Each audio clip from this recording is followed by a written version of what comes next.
Hello, everyone, and welcome to Dive-phoria Hotline League. It's the Magic the Gathering podcast.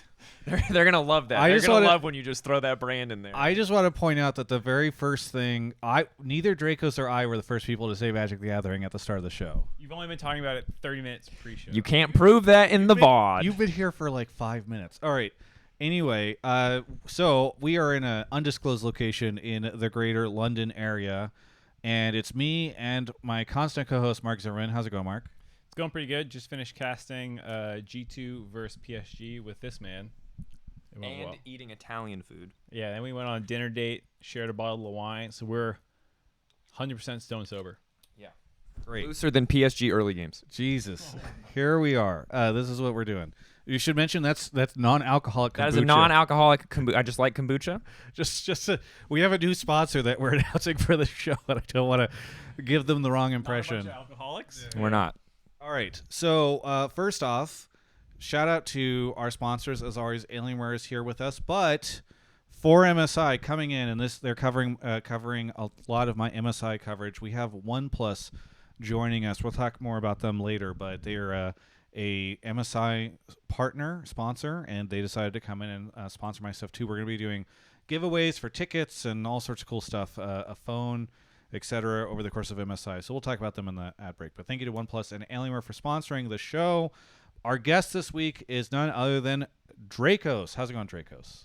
I'm doing pretty well. It's been a very one-sided tournament thus far. Yes. But I'm excited that there's a new format, and we're kind of, I think, going to learn the positives and negatives of it as we go through. But got a cast with Mark today, which I don't normally get to do. So, yeah, I'm having a good time. When did you get – I didn't even know you were in until, like, last night or something. I got in yesterday. So since I live in Berlin, they literally fly me in, like, the day before. Yeah. Okay, cool. And what have you thought of the show and everything so far?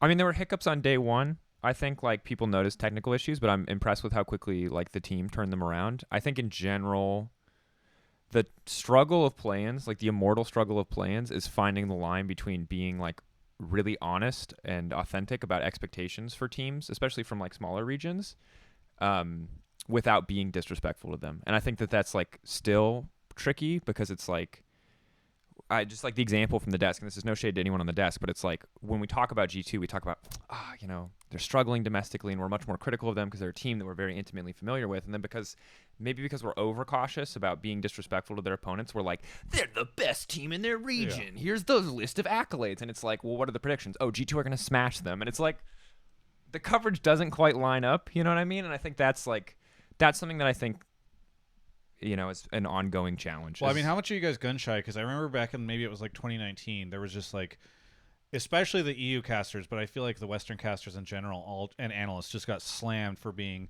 super biased. I'm not really the thing is like, I just don't want to punch down. It's hard because it's like, what's the line between being really honest, again, like saying this team is probably not going to go far, and I think no one's going to be like, these guys are shit, because I think that's unfair to them and the effort that they put in. But yeah, you want to celebrate their achievements because for them, this is the achievement. Like, making it here is a really big deal. Yeah, like, what was it, BLG versus R7? Like, we all know BLG is going to win that. 100%. R7 versus GAM, closer matchup. Could we save some of the hype building for when it's closer, Like, I think that's kind of what you're saying in the sense that, like, it's cool to tell the stories of certain people and the struggles that they might have gone through, but then to, like, hype that as a, like, competitive matchup, or, like, matchup of the series, Bin versus Bong. Yeah. That was actually a pretty close one, though. To be fair, it didn't turn out to be that way, but yeah.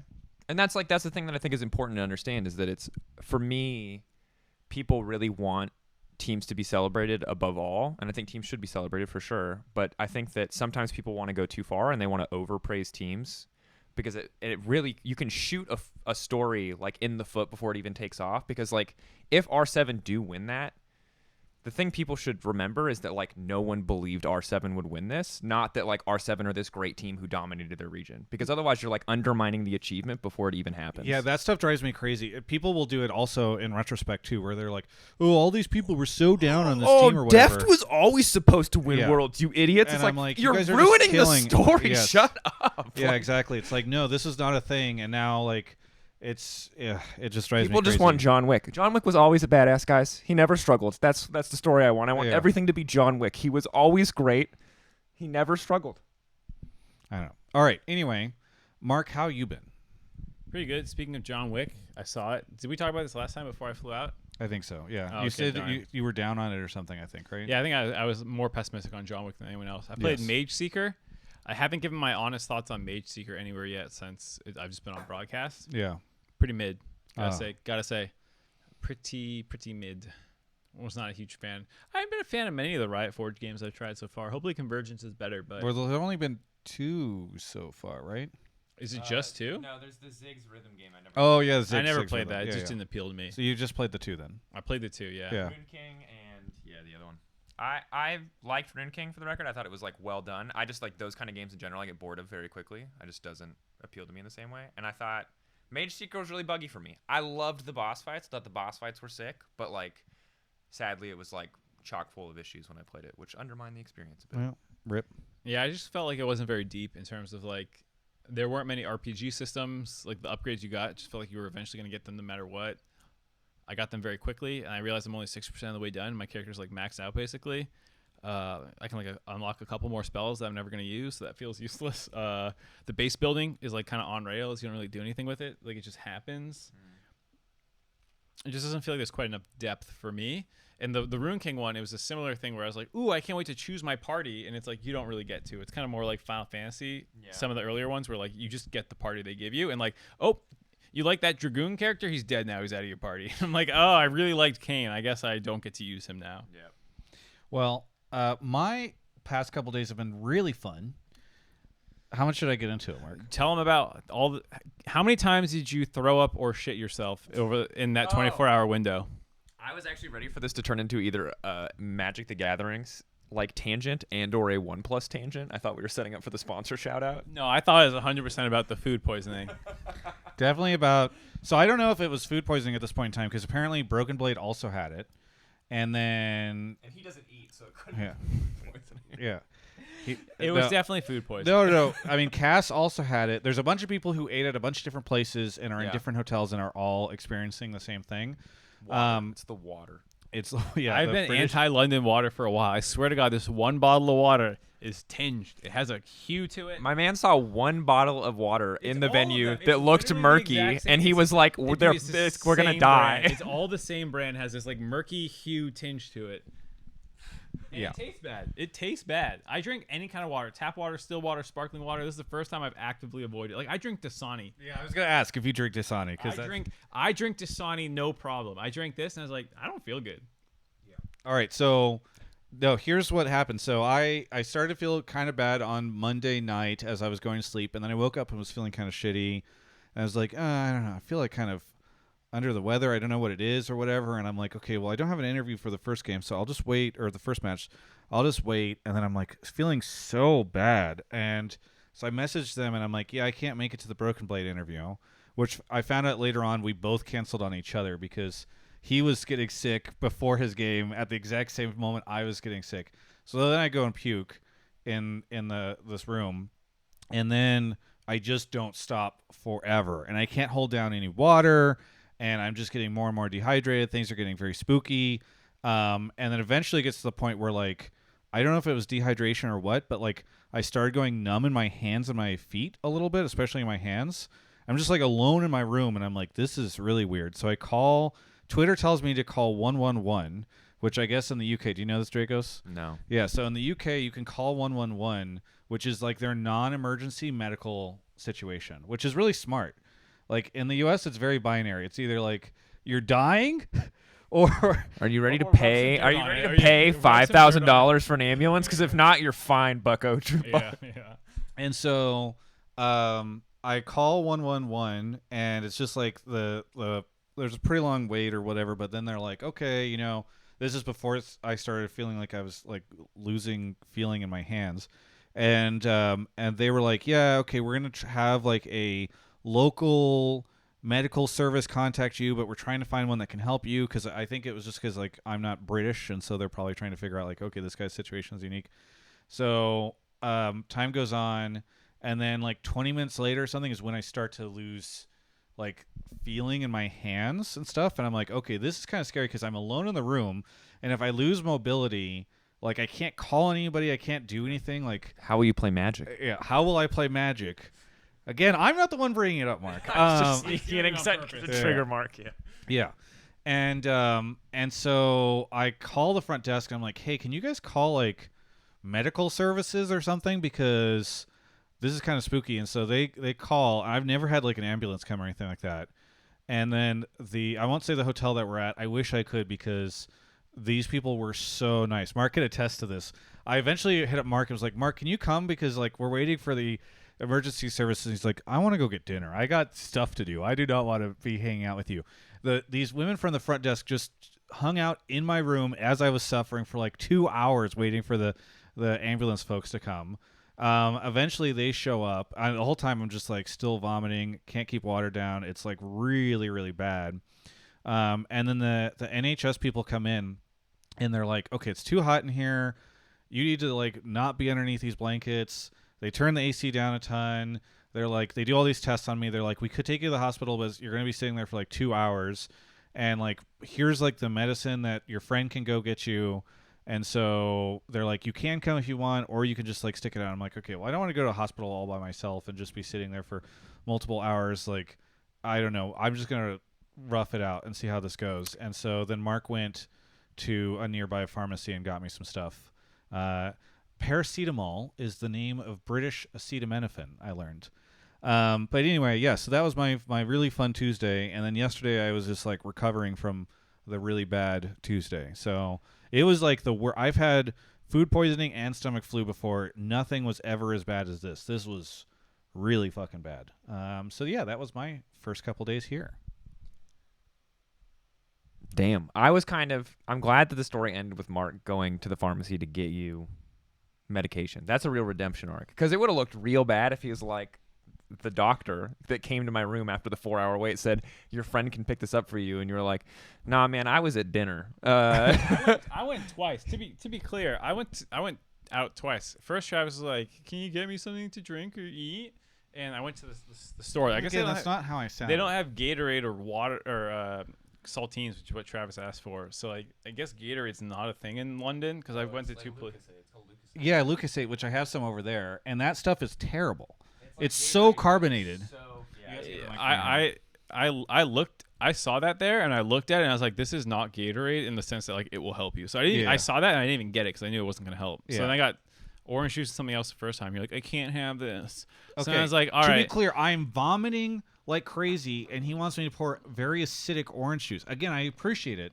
But don't cast me as like this whiny baby. So then I sat in your room for 30 more minutes, and then the women who were very nice were like, "Oh, by the way, the ambulance is another hour away." And I was like, so I'm not just gonna like sit in your room for an hour. I'm gonna go get dinner." So then I went and got dinner, and basically the minute I finished dinner, Travis was like, "Can you go get me these drugs?" So to be clear, this is what's happening. The NHS people are like, "Can your friend get you this stuff?" And the women that are up here from the hotel are like, yeah, your friend can get you this stuff, right? And I literally said to them, we'll see how lazy he's going to be as I sent Mark this list. And immediately when you send that, I'm like, sure, I'll get it. But like I literally I went to get you stuff, went up to your room, sat there for 30 minutes, barely ate my dinner, and before I was almost like done, you're like, by the way, go out again and get me some new shit. I was like, can you which please I get did. this at some point Which in I time? did.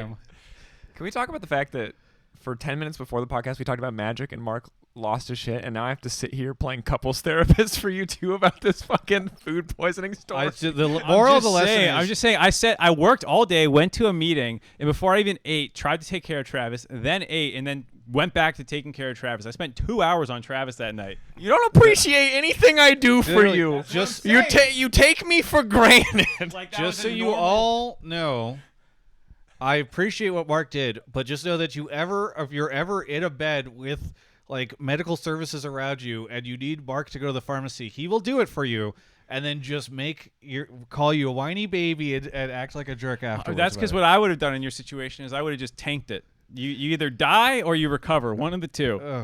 All right, and then don't inconvenience other people. That's my motto. Yeah. Animals just crawl under the porch and die. Sorry for inconveniencing you. Take yourself out back and shoot yourself. God damn it, I don't have time for that. Okay, let's not this in game.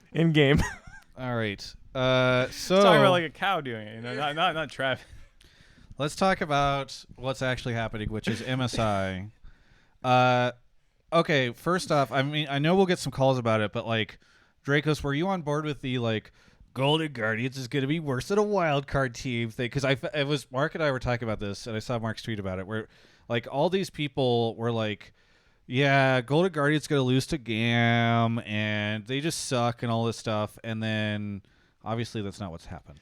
No, I'll say that I wasn't super on board, and to be fair, I wouldn't never have like stated anything that strongly, just because like I would roast them if they lost, because NA lol, but I would never like come in saying they weren't.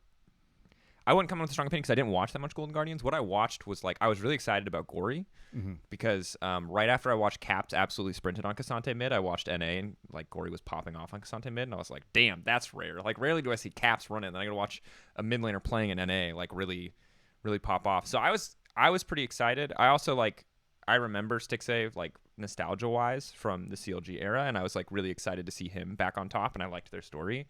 So while I didn't watch a lot of games, I was optimistic, and I think that in general, like expecting NA to be worse than any emerging region team was like rare, and also like weird because I don't want to say that. I love that you still call them emerging regions. What am I supposed to call them? Wild cards? I don't know. Dude, what do you want? They need to. I've They got should my formalize. PR training. They should formalize this. I thought it was emerging regions. Is it minor regions? I thought they went back to minor, but it can't they be go back to emerging. minor? I mean, dude, They've emerged. how long does it take to? Yeah, they're out of the cocoon. I mean, And I'm gonna tell you right now, they came out of the cocoon swinging VCS back in the day, and it has not gone uphill since then. So I think that they like unemerged. people clowning on Golden Guardians, it's they like regress. They're regressing regions. I don't know. Actually, maybe NA fits in that too. Maybe I shouldn't say that.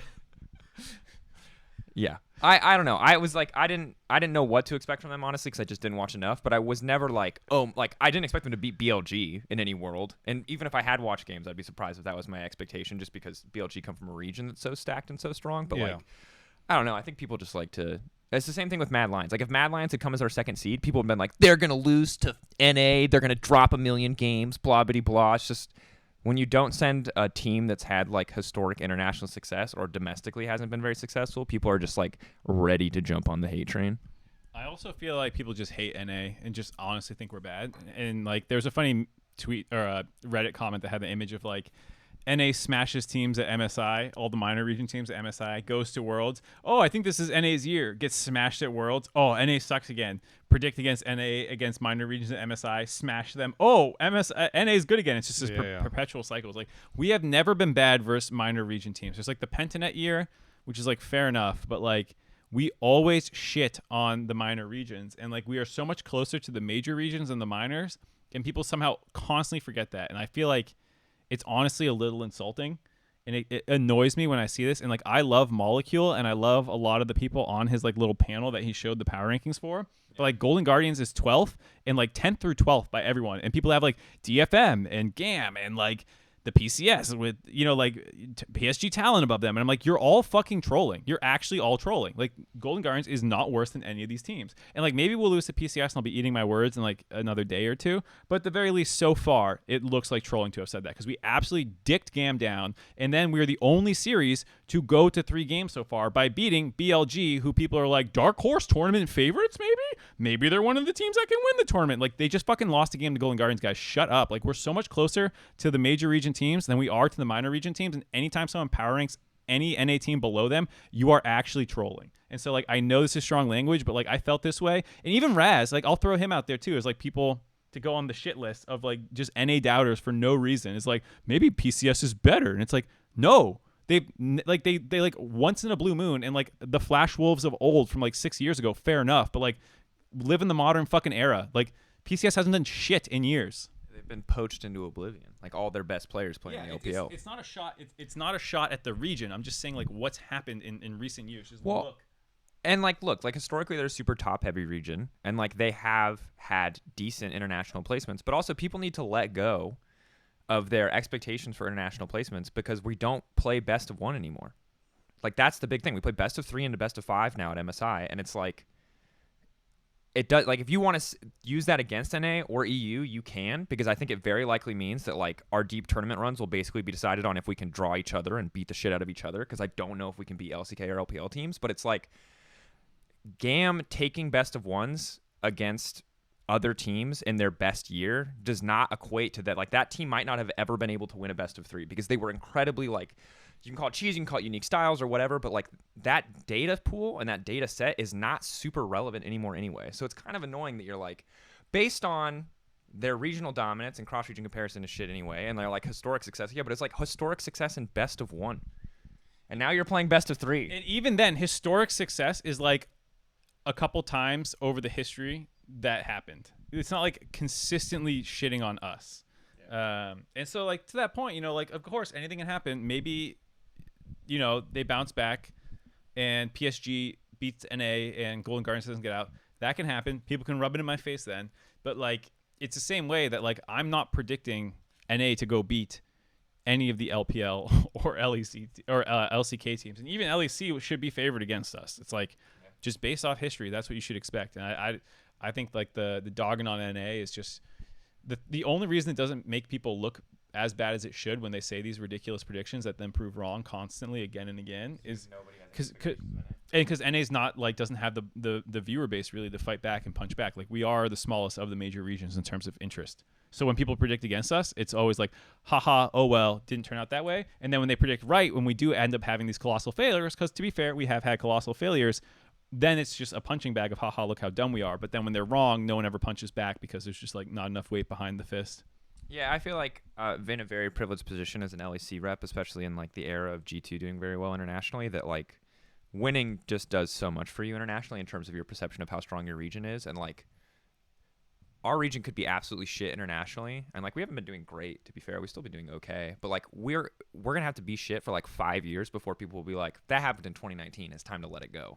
And I'm still holding on to it, you know what I mean? And so when NA, like, bombs consistently, like, if you guys just win an international tournament, it'll be like, oh shit, they're good. Now it's, like, instantly flips the script, and you don't have to look critically if you can just, like, hold on to, like, past success or big high glory moments. The other thing to say is, as people are saying in chat, it's EU has lost to more minor region teams than NA has in history. You kind of have to include Mad Lions as a 4th seed, whereas NA has never sent a 4th seed. So if we're being fair, it's not 100% a fair comparison. But yeah, NA has historically done better against minor regions. There's been some very big failures, like the Pentanet C9 years, or like people are bringing up Flying Oysters beating 100 Thieves last year in a best of 1. It's like, cool, 100 Thieves were playing like fucking cowards and they lost that game. But, like, there's, again, to your point about the best of 1 thing, it's not like if you played a best of 5 of CFO versus 100 Thieves would lose that series. And I think the thing is, just for most people, it's just they want to make the big, simple, sweeping conclusion because it's like, okay, is NA bad or was 100 Thieves bad? You know what I mean? And, like, you always want to conflate it down to, like, the simplest version of the story, which is this region is bad. And that's just the easiest story to tell. You don't have to go into the nitty gritty. It's, like, not just the most easy, it's also the most exciting when you're in Twitch chat and you're trying to fire, like, off at no, somebody. Guys, G2 2019 wasn't good. LEC was good.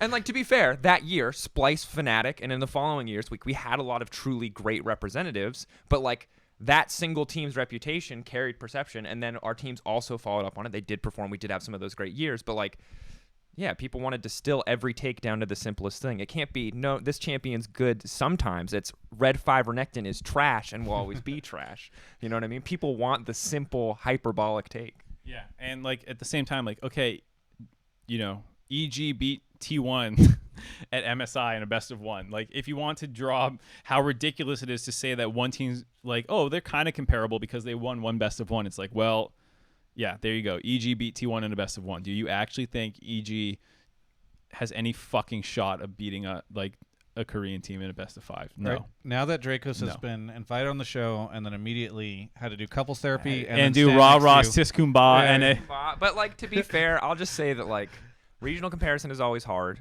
When it comes to, like, my expectations, I am always going to use historical data. So I'm not, like, better. Like, I will still assume that, like, NA is going to lose to the LCK teams until I see them beat an LCK team. And to be fair, I mostly assume that for LEC teams too, but it's just like look deeper. You know what I mean? Either look deeper or speak less loudly. Because, like, what are you really predicting based on? Well, the thing that's crazy to me too is like you can actually just use historic regional strength to predict matches and get them right actually with 90% accuracy. I'm not even kidding. If you just stack rank and the only contention is kind of at the top between LPL and LCK, who you're going to say is better, and if you use just historical power ranking, or even if you want to go crazier, player base size, you can actually predict all international competition games if it was a best of one, for example, with like 80 to 90% accuracy. I did this one year just using purely player base, and you're just 100% right. And like power ranking of regions is almost entirely player base, and like the people who are making these bolder predictions and trying to put other regions down or raise them up, it's like you're actually going against the data. And if you were very naive and just a data dummy, you would actually be more right than like these bold predictions. Well, so I'm curious if you guys think there's anything else we need to just generally vamp on, or if you think we should hop into calls, Mark. I'm down to hop into calls unless there's like, did we miss any like MSI big topics? Format? I mean, How do you that feel about the it feels format? like it's been the stage is Stage cool. is very cool. The stage is super. I mean, I guess we should talk about that a little bit because we're probably not going to get a call on it. I'm trying to, as far as a balance on how much do we talk beforehand versus how much do we step on a caller. But I really like that they did something. I feel like for a while the global events team went very minimalist with a lot of the stages. It's just like very clean, and every now and then they'd have like. Or they'd sometimes they put like graffiti graphics on the back or something like that. This is the first time that it feels like they really built something unique. And I don't know how much this gets translated into the broadcast, but today was the first day I was over there. And like, it's actually kind of cool how well it matches the arena. Like there are these, I was looking up at the top and there's like these metal tubes that kind of go into the stage from the ceiling. And I'm like, if you told me that those were just there because they're like air conditioning ducts, I would believe you. Or if you told me that they like built them out to look like they were part of the venue, I would believe you. But it is actually really neat. And the crazy like tunnel in the middle, I don't know. It's neat to see them trying again because I feel like for a while they kind of rested on their laurels a little bit and the events started to look very similar. Meanwhile, like I think we talked about this before, like a couple years ago, there was like a Dota tournament where it was like the analyst test was like a ramen bar, and like they did all these like cherry blossom things. It was in Japan, I think, and so I'm just happy to see that they're doing really cool stuff again. Roster swaps. There's a couple of roster moves that happen. Yeah, I didn't know if we were going to get calls on that, but yeah, there's been some stuff over in North America. I don't know how much Drakos will be able to go on that. Rekkles. We can talk about Rekkles. I'll say on the stage thing, I really love the stage. Like, I can't comment to the history just because I'm not on that team and I do work for Riot, so I'm not trying to, like, I don't want to throw shade when I, like, probably could look into those processes, but obviously I never have. So, yeah, I'll just say that this year is sick, and I love... similar to what you said, it's hard for me to tell like what elements were there before they built the stage versus some parts of it are like some parts of it are clearly the stage and some parts of it kind of bleed together. So it's sick. I'm loving the visuals. I think it's cool. I think it's probably a strength of being just in this spot for the duration of the event. So hopefully we get to see more cool shit like this in the future too. Yeah. On with the roster stuff, what do we have? So we have the Rekkles stuff. The Rekkles stuff is wild. Yeah, I don't know if we'll get a call about it or if you think we should talk about it now, Mark. You're just looking. Mark is still taking calls. So here's our normal thing where we like seed ideas for you guys. You want to join if you're actually, we have a lot of people who probably are watching because it's a different time. You can join discord.gg/Travis. That's the Discord server. You want to join Pleb Topics, and then if you are a sub, you can also join Subtopics. We appreciate our subs. You'll put your take into Pleb or Subtopics. Try to make it more of a take than a question. And if we decide to take you on the show, you need to make sure that you're in the Pleb calls or sub calls voice channel, because we can't drag you onto the show if you're not in a voice channel on the server. Mark will put you into the waiting room. Please make sure your audio stuff is okay, because we don't have a setup today where Mark can go and test. In Discord, you can listen to your own audio. Yes. Listen to your own audio first. Yes. And so if we have audio issues with you, we're not going to spend a bunch of time trying to troubleshoot. You might just miss your chance to be on the show. So if you make it into Pleb calls or sub calls and we pitch you in the waiting room, once you're in the waiting room, make sure your shit works. So that's going on. But in terms of topics, so obviously we have MSI stuff. We have one last chance for GG to make it out. We'll see if they do, but G2 has gone forward. And then we also have, obviously we can talk, we'll do another show, I think, in between plans and the start of the rest of the tournament. But if there's any kind of looking forward to things, if people have general ideas on MSI on the format, because this is the first time we're seeing the format, and I can't decide yet if I like it or not because it seems a little boring so far. I think that the nature of I think plans is always going to feel a little wampa stompy, but I feel like when you put it into best of threes, you kind of draw out what feels like a kind of a foregone conclusion. So it's hard because like when I saw that there weren't best of ones anymore, I was like, yes, Yeah, amazing. And now we're in it, and I'm like, oh, this is kind of like now we have these 4-game days that are super short. And I also like one thing I liked about best of ones, right, is like if you were in the arena, you got to see so many different teams played, and Yes. it was like it made for fans, I think. Really, it was a really cool point of value where if you bought a day of tickets, you got to see the vast majority of teams play. And obviously fans can plan for like when the schedule comes out, et cetera, as much as possible with as much information as they have. I know tickets go pretty quick, but yeah, I think that like at the end of this, I think we will look at this and go, this is still probably like, not from my perspective, I can't speak from my perspective. I'll be like, this probably isn't the perfect format, but is this way better than last MSI? For sure. But like last MSI was a catastrophe format wise. It was endless best of ones. No, the argument that Riot always used to make for groups behind the scenes was like, it is way more exciting. You get all these different upsets. Anything can happen. And like that was definitely the case in the early 2010s, early and mid 2010s, where you just have like crazy days where like NA would suddenly win several games they weren't expected to win. Oh my god. But I obviously people have been wanting best of threes and best of fives for a while, so we'll see how things go over the course of the tournament. And I'll say that like I love best ofs as much as the next person, but one of the great strengths of best of ones is that like it kind of keeps questions up in the air, and it's a big flaw when you're excited to find out which team is better, but it also makes you more excited for later stages of the tournament. You don't want to overdo it. You hit like too many you can oversaturate on best of ones really quickly, but the thing that I like about the LEC format, for example, is it's like you don't know who the best team is coming out of best of ones. And that's ideal, I think, for as you get later in the tournament. And we won't know here because a lot of these teams are just getting eliminated straight up as well. But I think that like in general, it's like a thing. That's the real strength of best of ones, is like giving you a taste without answering the question. Because like best of 3 versus best of 5, it's like if someone 2-0s in the best of 3 and they look insane, they're probably going to like 3-0, 3-1 in the best of 5. Mark, are we done pulling topics? Yeah, I think I have a handful for now. We'll see how long it takes to get through all of them. I was going to chime in quickly on the format because we might talk about it more, but like I think Best of One had a lot of hidden advantages in terms of like multiple teams get to play every day as opposed to just 4, because you have like 6 games that are all Best of One, so you see 12 teams instead of 4. To that point about like a little bit is left up in the air over the course of a full round robin or best double round robin, you'll like generally seed correctly, but exactly, yeah.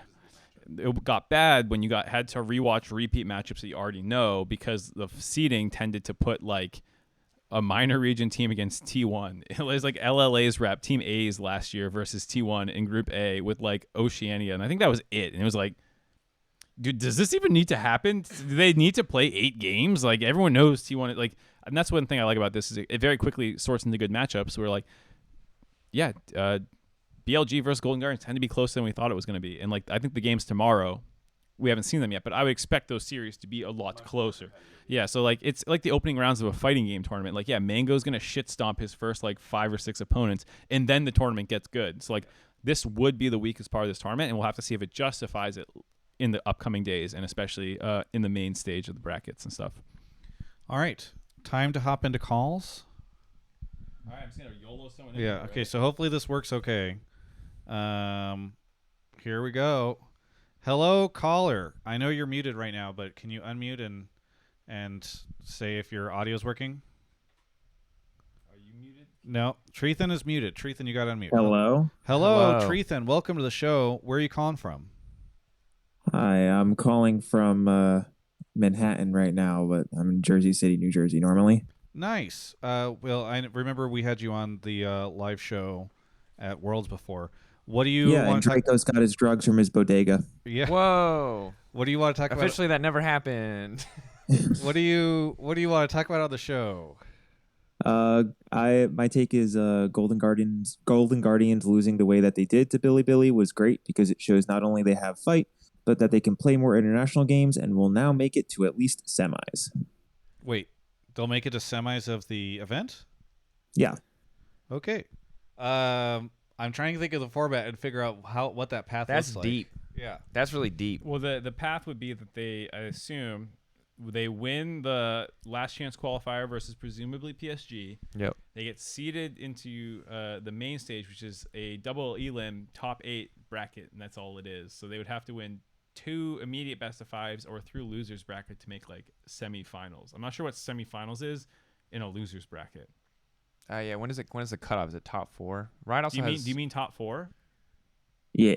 Yeah, I mean, that's fine. I mean, like, we're all new to the bracket. Were I a more professional caster, I would be able to tell you where that cutoff is. But If top we 4, were all professionals, we'd be able yeah. It would be the typical 3rd, 4th place match before getting into losers finals and grand finals. Yeah. Twitch chat, Dean says top 4 is loser semifinals. So I guess the follow-up question is, which LCK and or LPL team are they knocking out to make top 4? do they have to? Yeah. There's 2 from every region, so And it's double LM, so they have to go through. Could LEC knock Yes. one of them out, and then we could knock LEC out. That is also possible. Yes, yeah. That seems like the most likely scenario. We're betting on my region, and then you're gonna beat my. This is tough. I think that's, This is a I think- Picasso of a bracket. No, right I think now. it's more likely because I think you have to the gap between. I believe that the gap between Golden Guardians and an LCK and LPL team is greater than the gap between Golden Guardians and an LEC team. But if all these gaps are super short, then you just need the variance to swing a little bit high for LEC to beat one of them, and then a little low on the LEC side and high on the LCS side for LCS to beat LEC. Does this make sense? Yeah, I feel what you're saying. It does feel a bit like you're digging.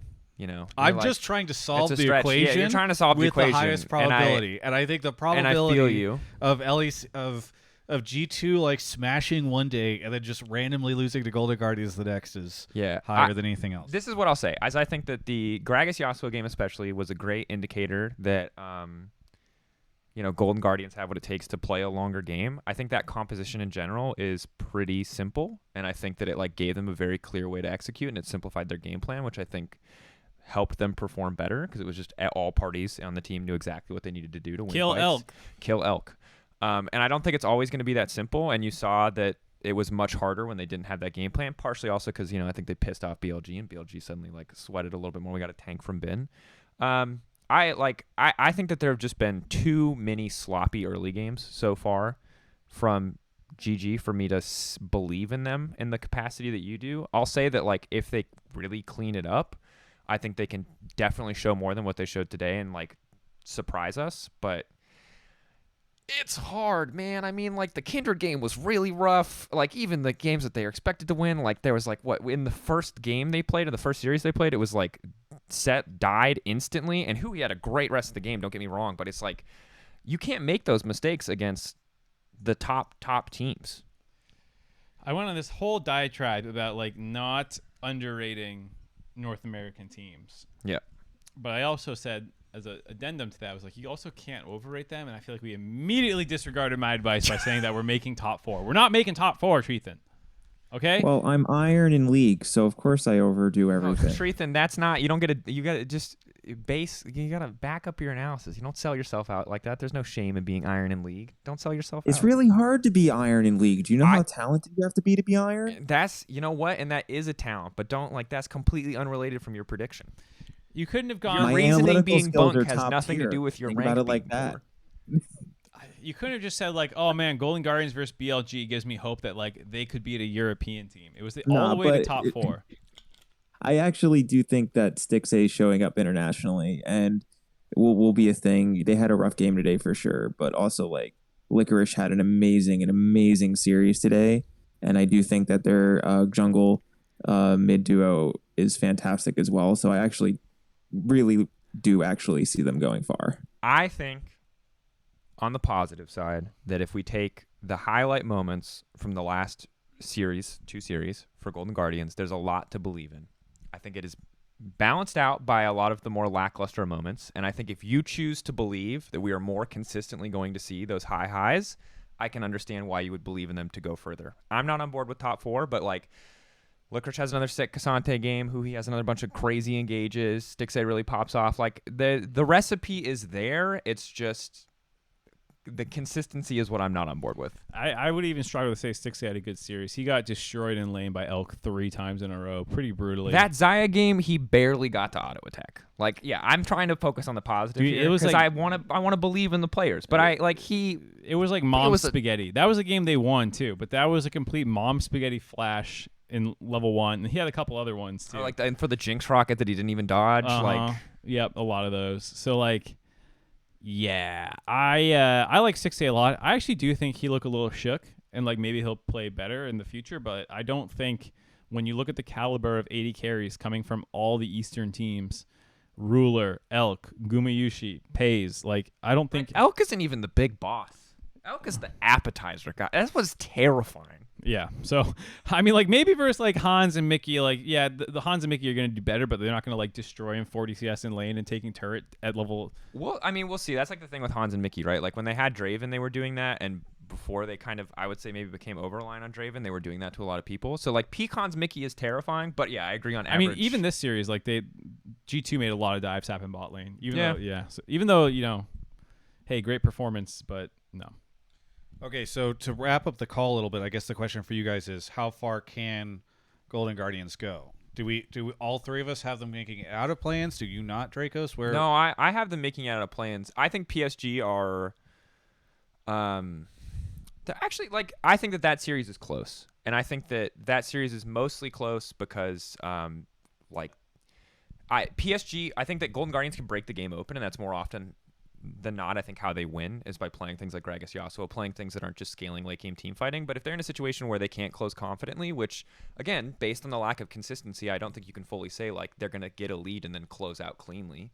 And if you go late against PSG are a pretty damn solid team fighting team. G2 figured it out with the Olaf, but it's not always that easy. And like Waco's legit. Yeah, that's what I was gonna say. Is I think the bot lane's scary. Like I've been saying, oh, Golden Guardian's gonna beat PSG, but I don't think it's like a easy series for them. Like I think they have to play well, and I think if they don't, they'll definitely drop a game and potentially the series if they're playing poorly. Because Wako will just punish you if you don't have clean engages or if your early lane phase is bad. Yeah, like you saw it against DFM. Like if you fuck up, like they will just obliterate you. Like they're good at team fighting. They're good at playing around their cooldowns, re-engaging when the moment is right and waiting out your cooldowns. And like, yeah, they mess up a lot of early to mid-game calls and they like can get outmaneuvered on the map. But it's hard to punish that if you are not like the best of the best in the world when they're picking champions that when you go late against them, like have a certain level of inevitable strength. Yeah. So, and my understanding of the format is if they make it through, then they get another double, like another 2 games to lose, essentially, or 2 matches. Yeah. That's pretty cool, actually. It's very rewarding to get through plans because then you get like another you can lose out of the tournament 3 times if you come in through the losers bracket. Yeah. That's generous to whichever team goes through. Okay. Either way, Treethan, thanks so much. I'm sorry that we doubt. I like the copium and the hopium, but it's maybe not as much as we have. That's fine. Anything you want to shout out before we take a quick break? Shout out to my girlfriend Chloe. I love you, and I know you're listening. And good luck maining Elise. Fantastic. Thank Peace you so out, much. guys. That's wholesome. Catch you next time. Shout out Chloe. All right. So it's time to take a quick break and to talk about OnePlus, our MSI coverage partner. So what I have right now in front of me is the new OnePlus Pad, which is available for pre-order right now. It's awesome. So I've got it right now in its keyboard setup, but there's also a pen that goes along with it. The keyboard and the pen are both available separately, and I've got some beautiful stats here to read out. It's the world's first tablet with a 7:5 ratio screen for better view and comfort. Damn. It's got a smooth 144 hertz refresh rate for ultra responsive scrolling, and it's great for gaming. Skirt. Thank you. Dolby Atmos and Dolby Vision ensure premium entertainment experience with ultra vivid picture quality and cinematic acoustics, and you can do you could do cellular data sharing between your OnePlus's phone's 5G data with your OnePlus Pad, and then finally 8 gigabytes of RAM and Dimensity 9000. And you can go pre-order this right now, and it's actually been really cool that they sent this along because I'm doing a surprise test. I won't reveal what it is, but using the pen and the tablet, and certain people using the pen with the tablet, and I won't surprise everybody with what that surprise test is going to be like, but we've been using the OnePlus for that, and it's been really cool. So again, this is the OnePlus Pad. It's available right now from OnePlus for pre-order. It's cool that they sent along this early version of it for me, and so I got to use it on this trip. I was actually playing a game I'm not allowed to talk about because Mark will get enraged. When I was in bed yesterday sick, Playing the arena, so to speak. Yeah. The arena. You were in the arena. I was in the arena on this tablet. Either way, thank you so much to OnePlus for sponsoring. It's really cool. London is very expensive. I would not be able to be here if it wasn't for OnePlus. That is true. I would probably be in Minneapolis at the Magic the Gathering event that's happening there. Anyway, thanks so much to OnePlus for sponsoring the show. Numi linking it in the chat. Thank you, Numi. For anyone who missed why Drakos and I just started doing that is because there was the Waka player. At some point, we decided that we're going to do a Waka Flocka Flame reference, and it was actually so fun. And now I think we've just wanted to like insert. We want to tell people about it because we love it and think it's great. And there's like maybe 8 people on the internet who realize the reference, but God bless, it's my favorite moment of the day. And it just makes me want to insert more random hype moments into your calls. And I also just thought it was funny because you're just like, you're monologuing, you're sharing us all of the details on this wonderful product. And I just think it's funny when people ad-lib in situations that normally call for ad-libs, you know? Yeah, but it's making me realize, like, from now on, when next time we cast together, if you're doing a play-by-play call, and I'll just start dropping some yeets and some skirts in there randomly. Have you seen that SNL bit? You never loved me, Mom. Yeah. Yeet, skirt. All right. Anyway, I just want to point out that the producer of The Dive is in the chat, and he wants to know if he can call in about March of the Machine, which is the new Magic the Gathering set. So Mark is surrounded by this.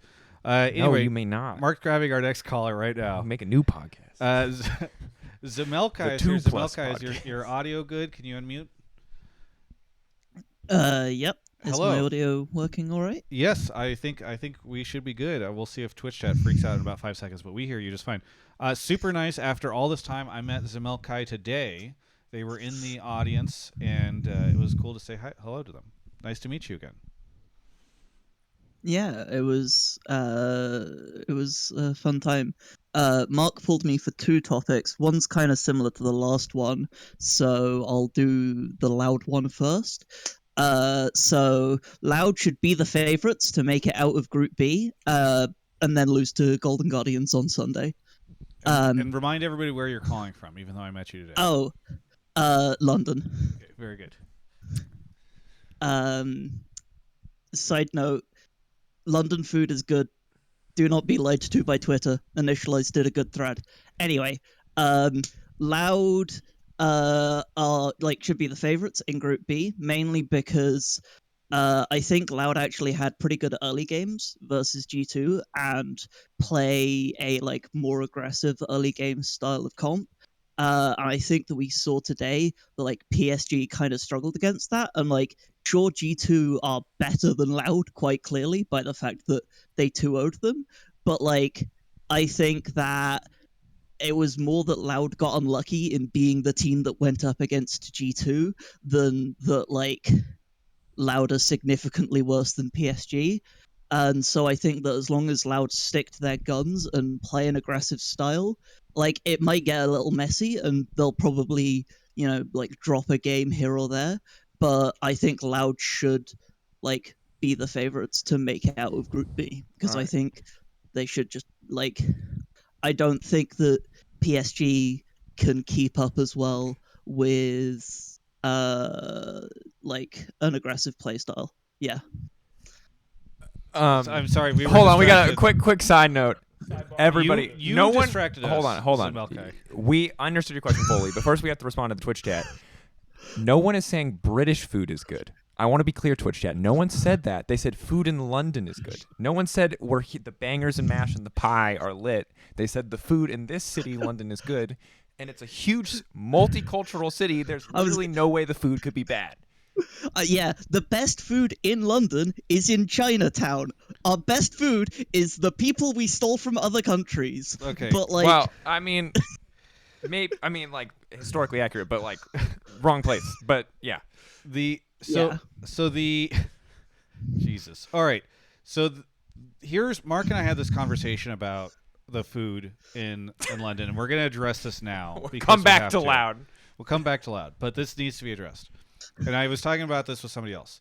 So in LA, you can go into most places and have at least a 7 out of 10 experience. What I think happens in London is, yes, there is good food here, but the average is really low. And so what you have happen is like people are like, you're just going to the wrong places. And it's like, you have to go to one of these 20 places on this list that I've curated for good food. Like I went, there's just, it's so many places I go are just such a swing and a miss. I went to because the venue is near a mall somewhere around here. And the mall had a Mexican food place.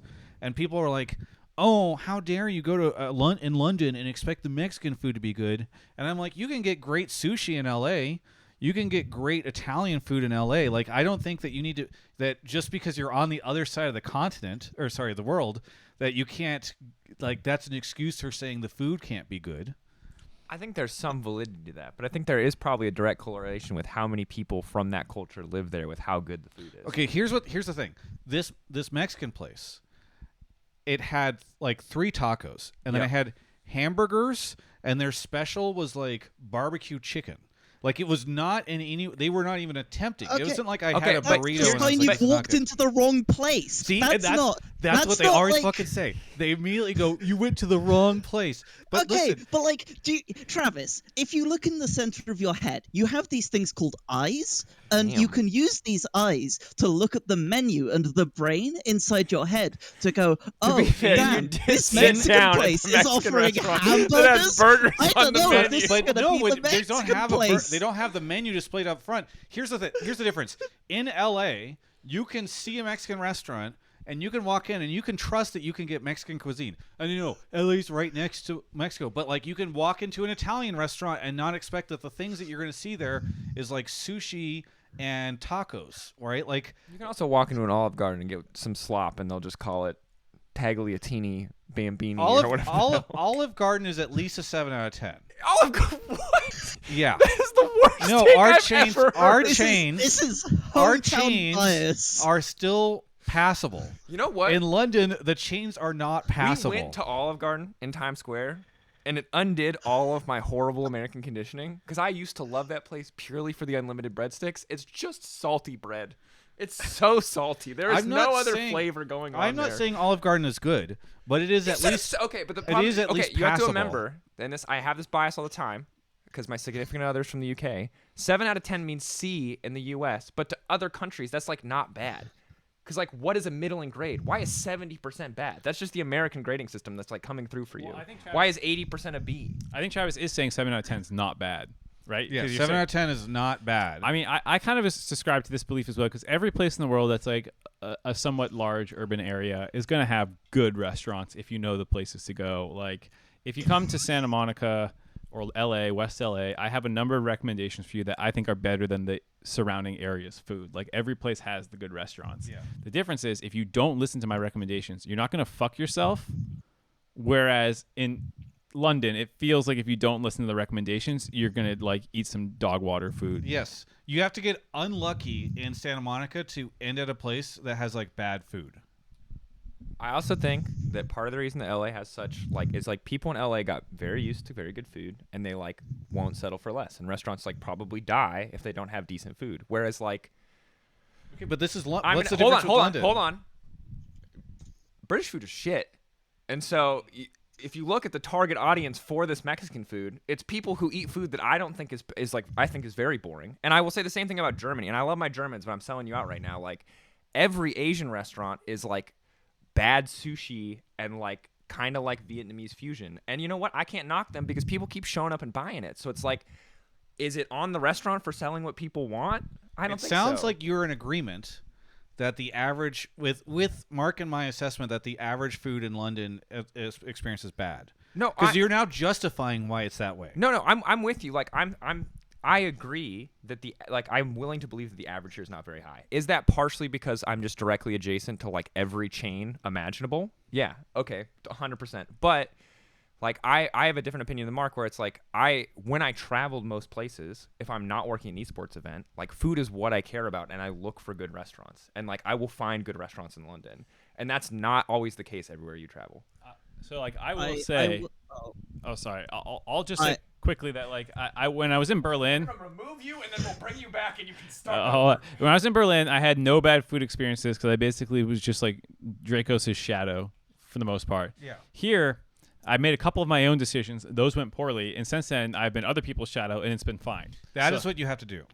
So yeah, I mean, like I admit that I'm not like the most worldly person in the world either. And I'll also say that I think that like Riot has done the food of London dirty by sticking you all out in Stratford. Like Stratford, very up and coming part of London, has nice travel links. Does not quite have like I would say that if you were in Central, everything would cost you $12 million all the time, but you would at least like have a lot safer. You can walk into any restaurant and it's good.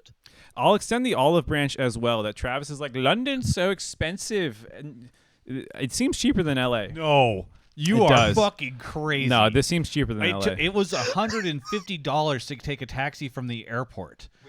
Well, because we Yes, because that's where you have to fly if you're flying from LA. yeah, but LAX to wherever the fuck you're No, going. You could drive for an hour and 15 minutes in LA. And it's not going to cost you $150. That's Mark. because the traffic. Because do you know how taxi cabs work? It's Yes. based off distance, not time sat in the cab. So in LA, Cabs are not. How do we decide the entire price of a city based on a cab? Travis, As an example. Yeah, but Fine. your You example wanna is talk- ridiculous No. because you're I in just an ordered- airport that's I ordered literally Deliveroo. 50 miles away I or whatever. ordered the fuck. every- If you're not ready to talk about the U.S. labor market and how Deliveroo or Uber Eats or Uber treat their employees, like we just cannot get into this. Okay, former 'Cause sponsor of the show is not able. Yeah, so here's the thing.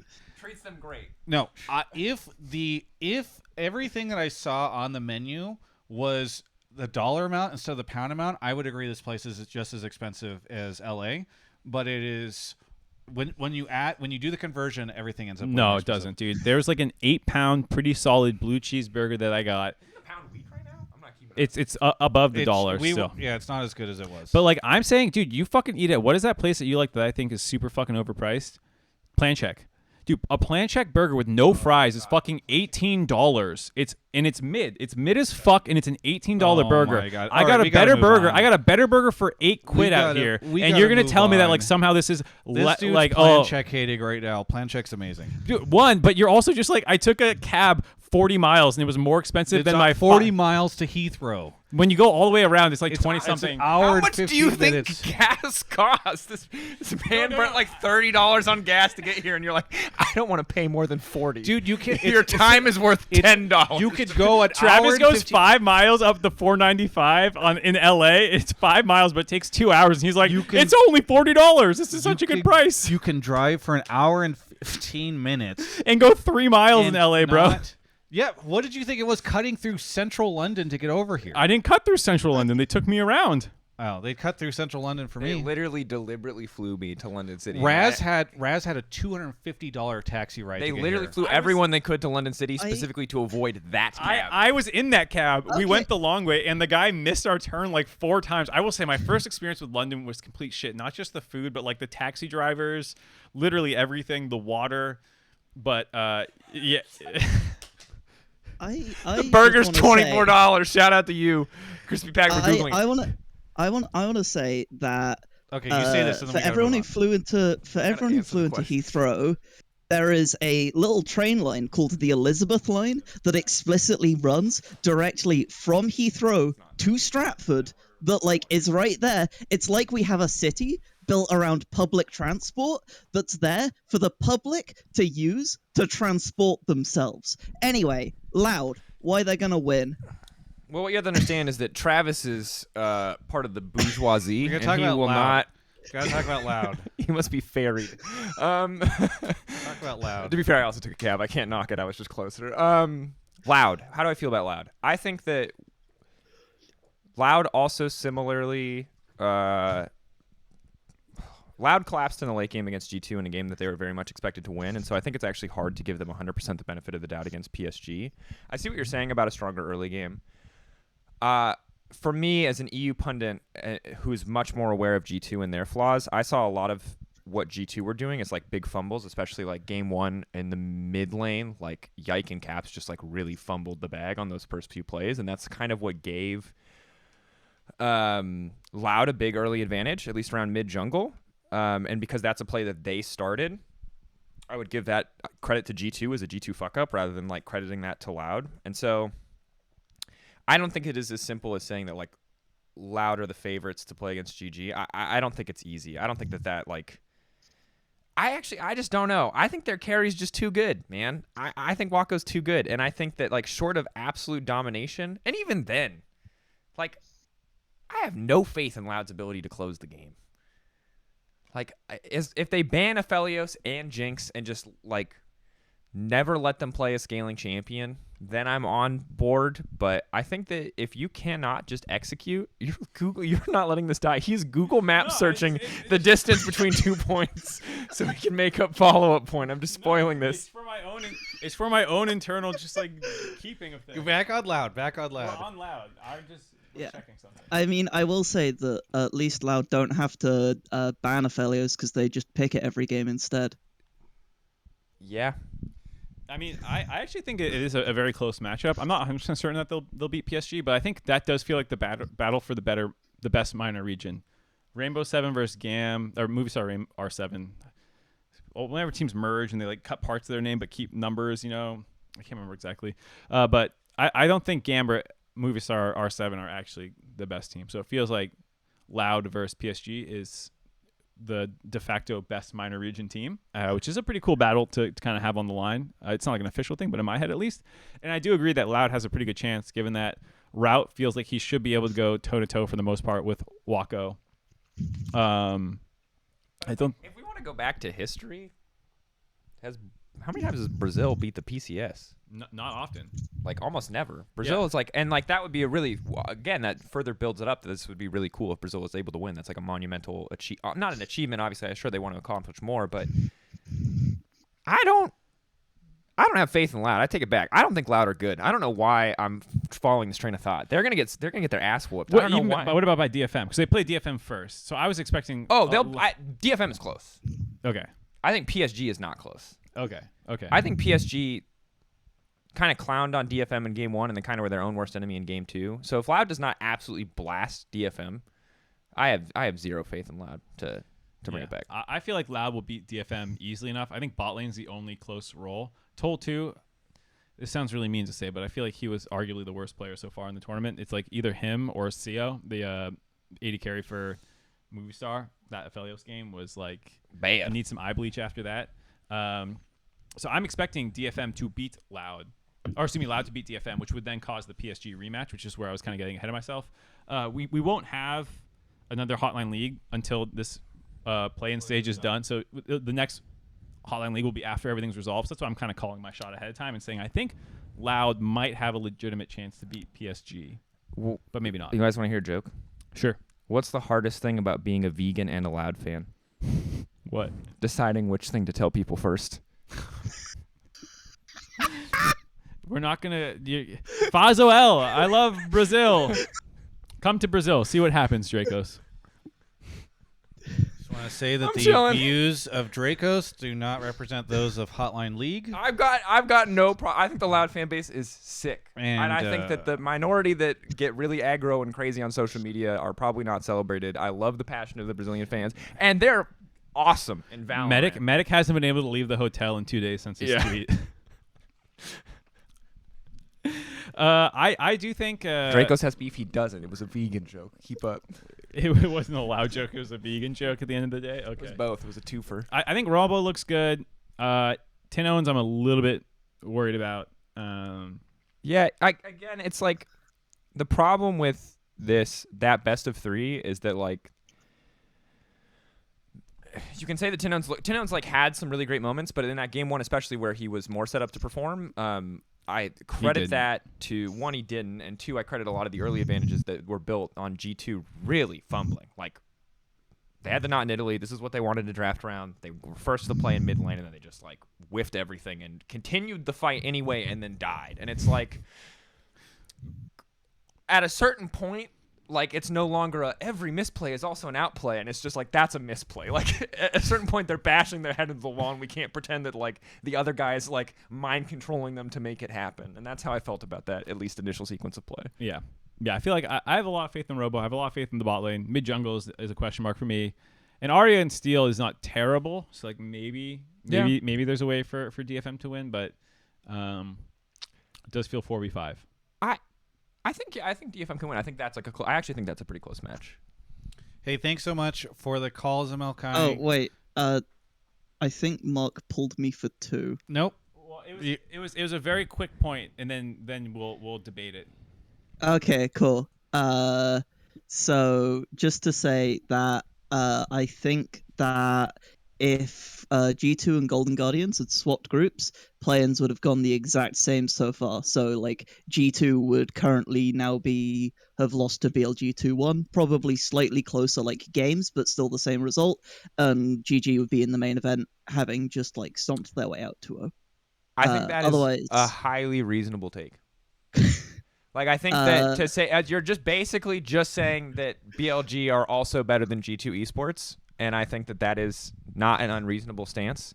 I as an EU pundit believe that G2 could have beaten Billy Gaming? Yes, 100%. But it's not like if you showed me a bracket, like if I just woke up today, I was like, oh, that seems entirely reasonable. Like that is totally a valid. Like that is not outlandish whatsoever. I think there's actually a decent chance that at their current levels, G2 could have beaten Billy today if they played. Yeah, but if you showed me a 2-1, like well, yeah, I would believe it either way. But I think like assuming Hans and Mickey perform better than Stixay and who he did. Billy were a little sussy today. Elk was great. Ben was sussy in his other series too. He couldn't even fucking beat Bong.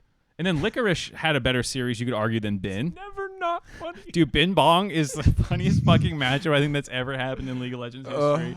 Ben Bong going on. I wish his name was Bing, and then it could be Bing versus Bong, and that would make me so happy. It's so funny.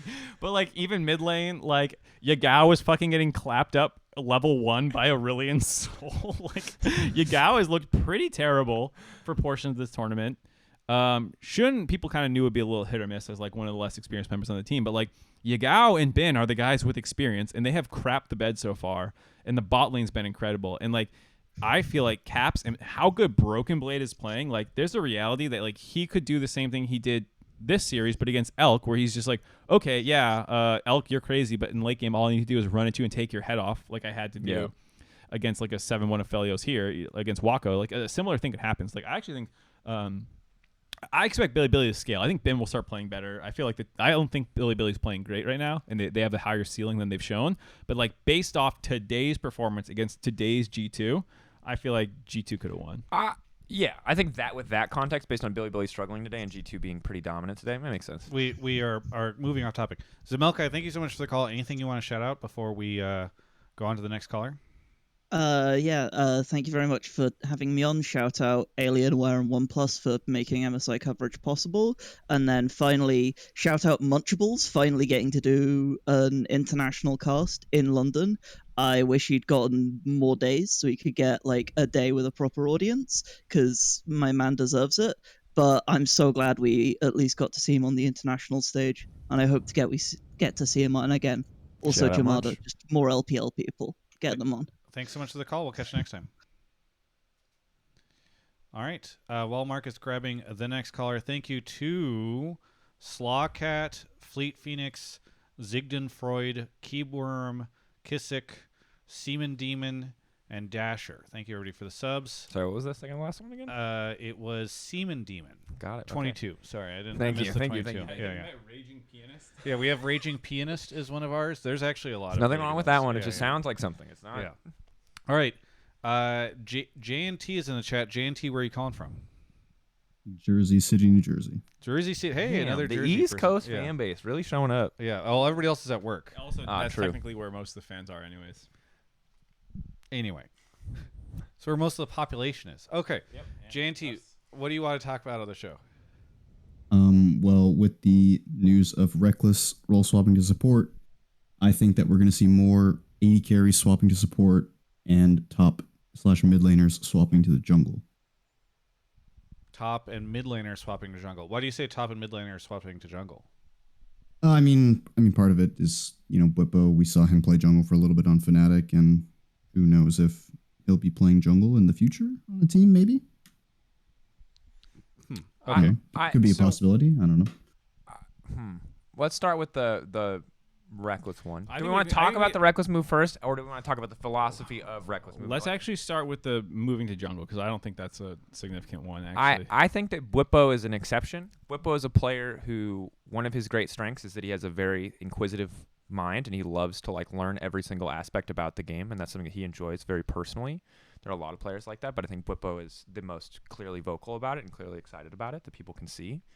And to me, he's an exception. And I don't think most players would look to role swap like that. And I think the only circumstance where we would see that is not because they're like, wow, I would really love to play jungle. It's because they want to play on a team that can't, or that's like, needs somebody to play jungle and is otherwise stacked and somebody needs to swap.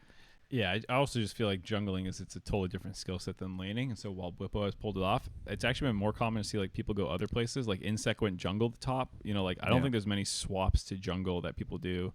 Like Ambition did it, I guess.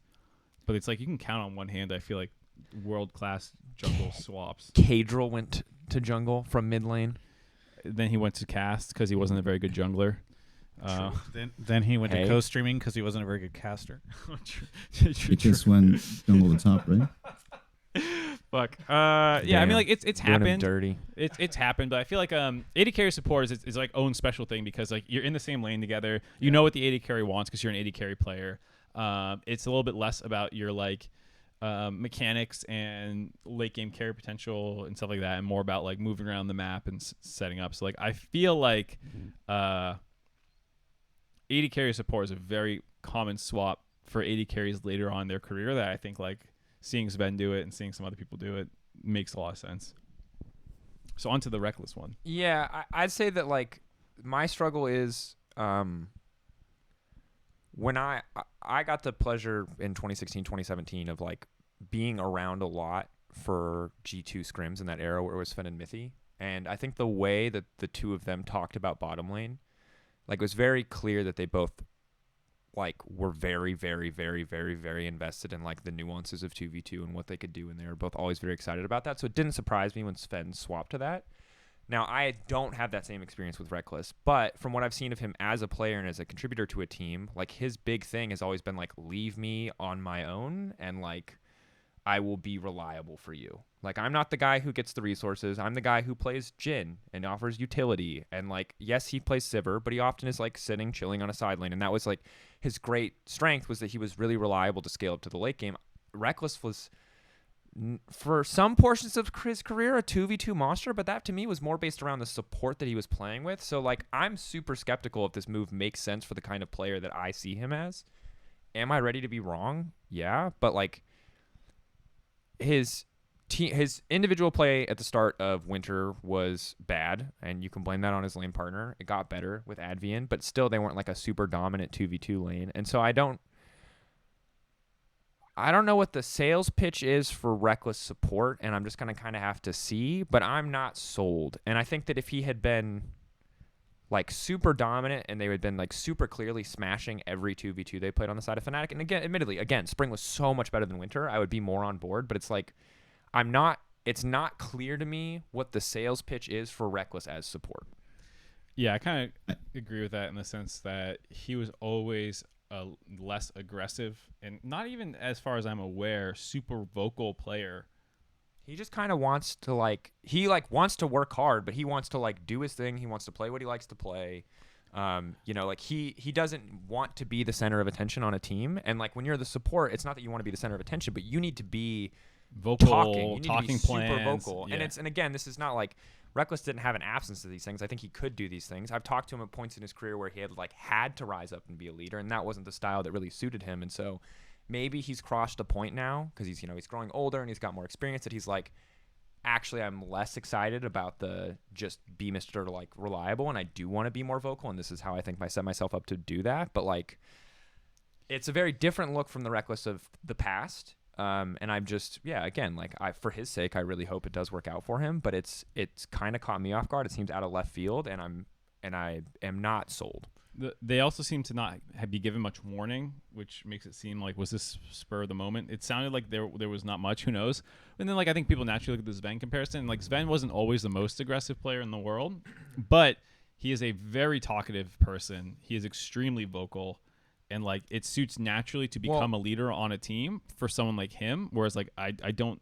From what I've heard of his time on different Fnatic teams, it didn't always sound like he was the guy that people rallied around or he talked a ton during games or anything. He always, from talking to Rekkles and interviewing Rekkles on, across a lot of episodes of Euphoria, et cetera, like he's a guy who always wants to do whatever it takes to win and who wants to be a good teammate. But like he is just interested in being like the best version of himself, wants to make sure that he's there, wants to do whatever is needed to set up. But he isn't like, I don't think ever been like the big leader type. And like, not that like take Mickey, for example, who's a very successful in Hillsang. They're not big leader types, but they're very like clear on what they want to do and how they want to play the game. And they have a very proactive way that they view the game, where they're like, they are looking at all times for ways to exploit the game, how to win 2v2 matchups, et cetera, et cetera. And Rekkles is a guy who wasn't like, his innovation period was Kennen, and then he spent a lot of his career picking off meta stuff, like in a way that was kind of hampering the team. Like when you look at his G2 run, they were playing Jhin when Jhin was like objectively a bad champion. So that's just not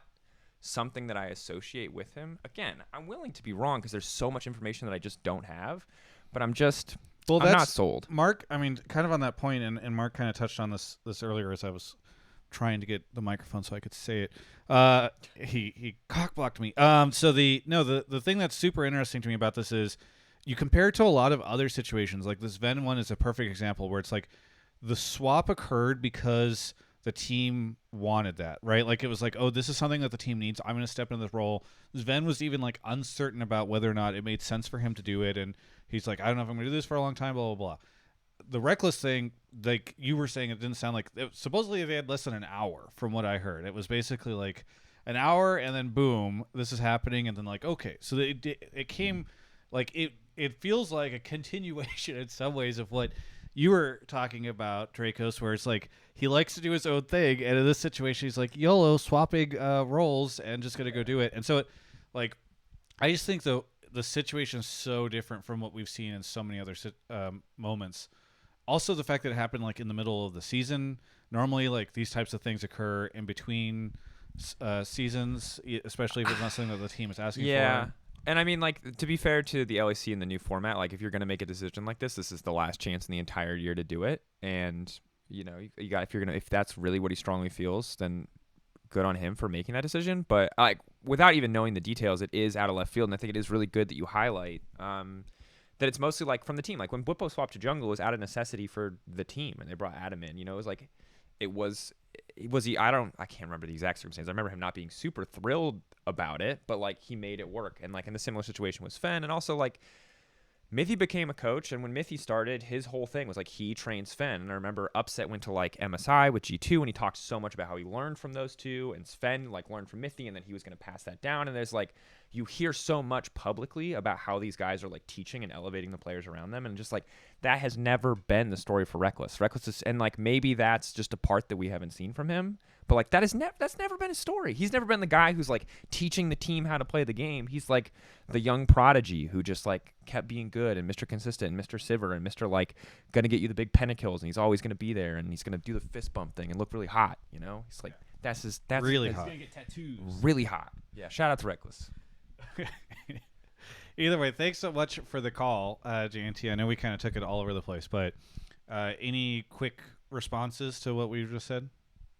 I guess the only to maybe to bat for Rekkles a little bit, I do think I can't remember the exact seasons, but it was like maybe seasons 7, 8, 9, where you know there was the Garen Yumi stuff, and then there was when the GLP kind of Twin Shadows meta with Glacial Augment was going on. Rekkles played like a lot of Karma and Veigar and Morgana, I think. It was also some of their bot lane. So I do think that he will be able to pick up the role probably pretty easily. I know he plays a lot of it like in solo queue as well. So, and maybe that's similar with the whole Sven thing is I think Sven was known as like a very, he played a lot of like off rolling and when he was AD carry. So maybe Rekkles is sort of similar like that. It's interesting because he has to pitch himself, pretty interesting. Right? Like that in every other situation that I can think of, or almost any other situation, it's like they didn't have to make the case, whereas he has to make the case essentially, right? Yeah. So That's fair. Yeah, and you're completely right. We're kind of glossing over the fact that he basically got benched in the like bruiser bot lane meta when there was like Vladimir Pike bot lane, GP Pike bot lane. But like I agree, he played the Kennen. He showed us stuff. I think again he's a really strong individual contributor and always has been, as far as I can see from his career. And the question is like, support and jungle are roles where it's no longer just about your individual contributions, and you need to be doing a lot more for the team because it's just not as simple. It's just like putting your head down and doing your job. Your job is about interacting with your team, and I just want to see if that's something that he's, that he's going to do and that he's going to be able to excel at. thanks so much, JNT, for the call. Anything you want to shout out before we say goodbye? All good. All right. Later. Have a good one. All right, Mark grabbing the next caller right now. Thank you to Hayden Elephant for the prime. All right, so Shibby is here. Shibby, welcome to the show. Where are you calling from? Hi, calling from Orange County, California, Orange? specifically Oh, specifically where? Fullerton, the city's Fullerton. Oh, I Fullerton. thought you were going to be like plan check, and I was going to be like, damn. No, Plan Check is in LA. All right, they don't have. know what the thing is. I would be meta if someone called from plan check and was like, this burger is mid. That's my Oh my take. god, they would not be saying that if they were smart. What? Oh my god. Sorry. Anyway, Yeah. did not mean to derail you. Thank you Yes, for yes. calling. Shibby, where are you? It's why is it getting more expensive? Someone linked it. Someone linked it. It's $24. Which one is 24? Somebody actually linked No, it. sorry, we someone- have to someone take linked call. We're here for the people. No, not- that's like a special. It's not 20. That was the not a Western burger. Dude, $24. Oh, dude. they've increased. Inflation's hitting hard. Okay, Shibby, $24.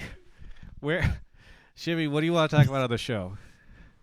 So yeah, I was hoping to get brought on first because you guys were already kind of like ranting about it. So I'm hoping to kind of fire Mark back up again. This about Magic the Gathering?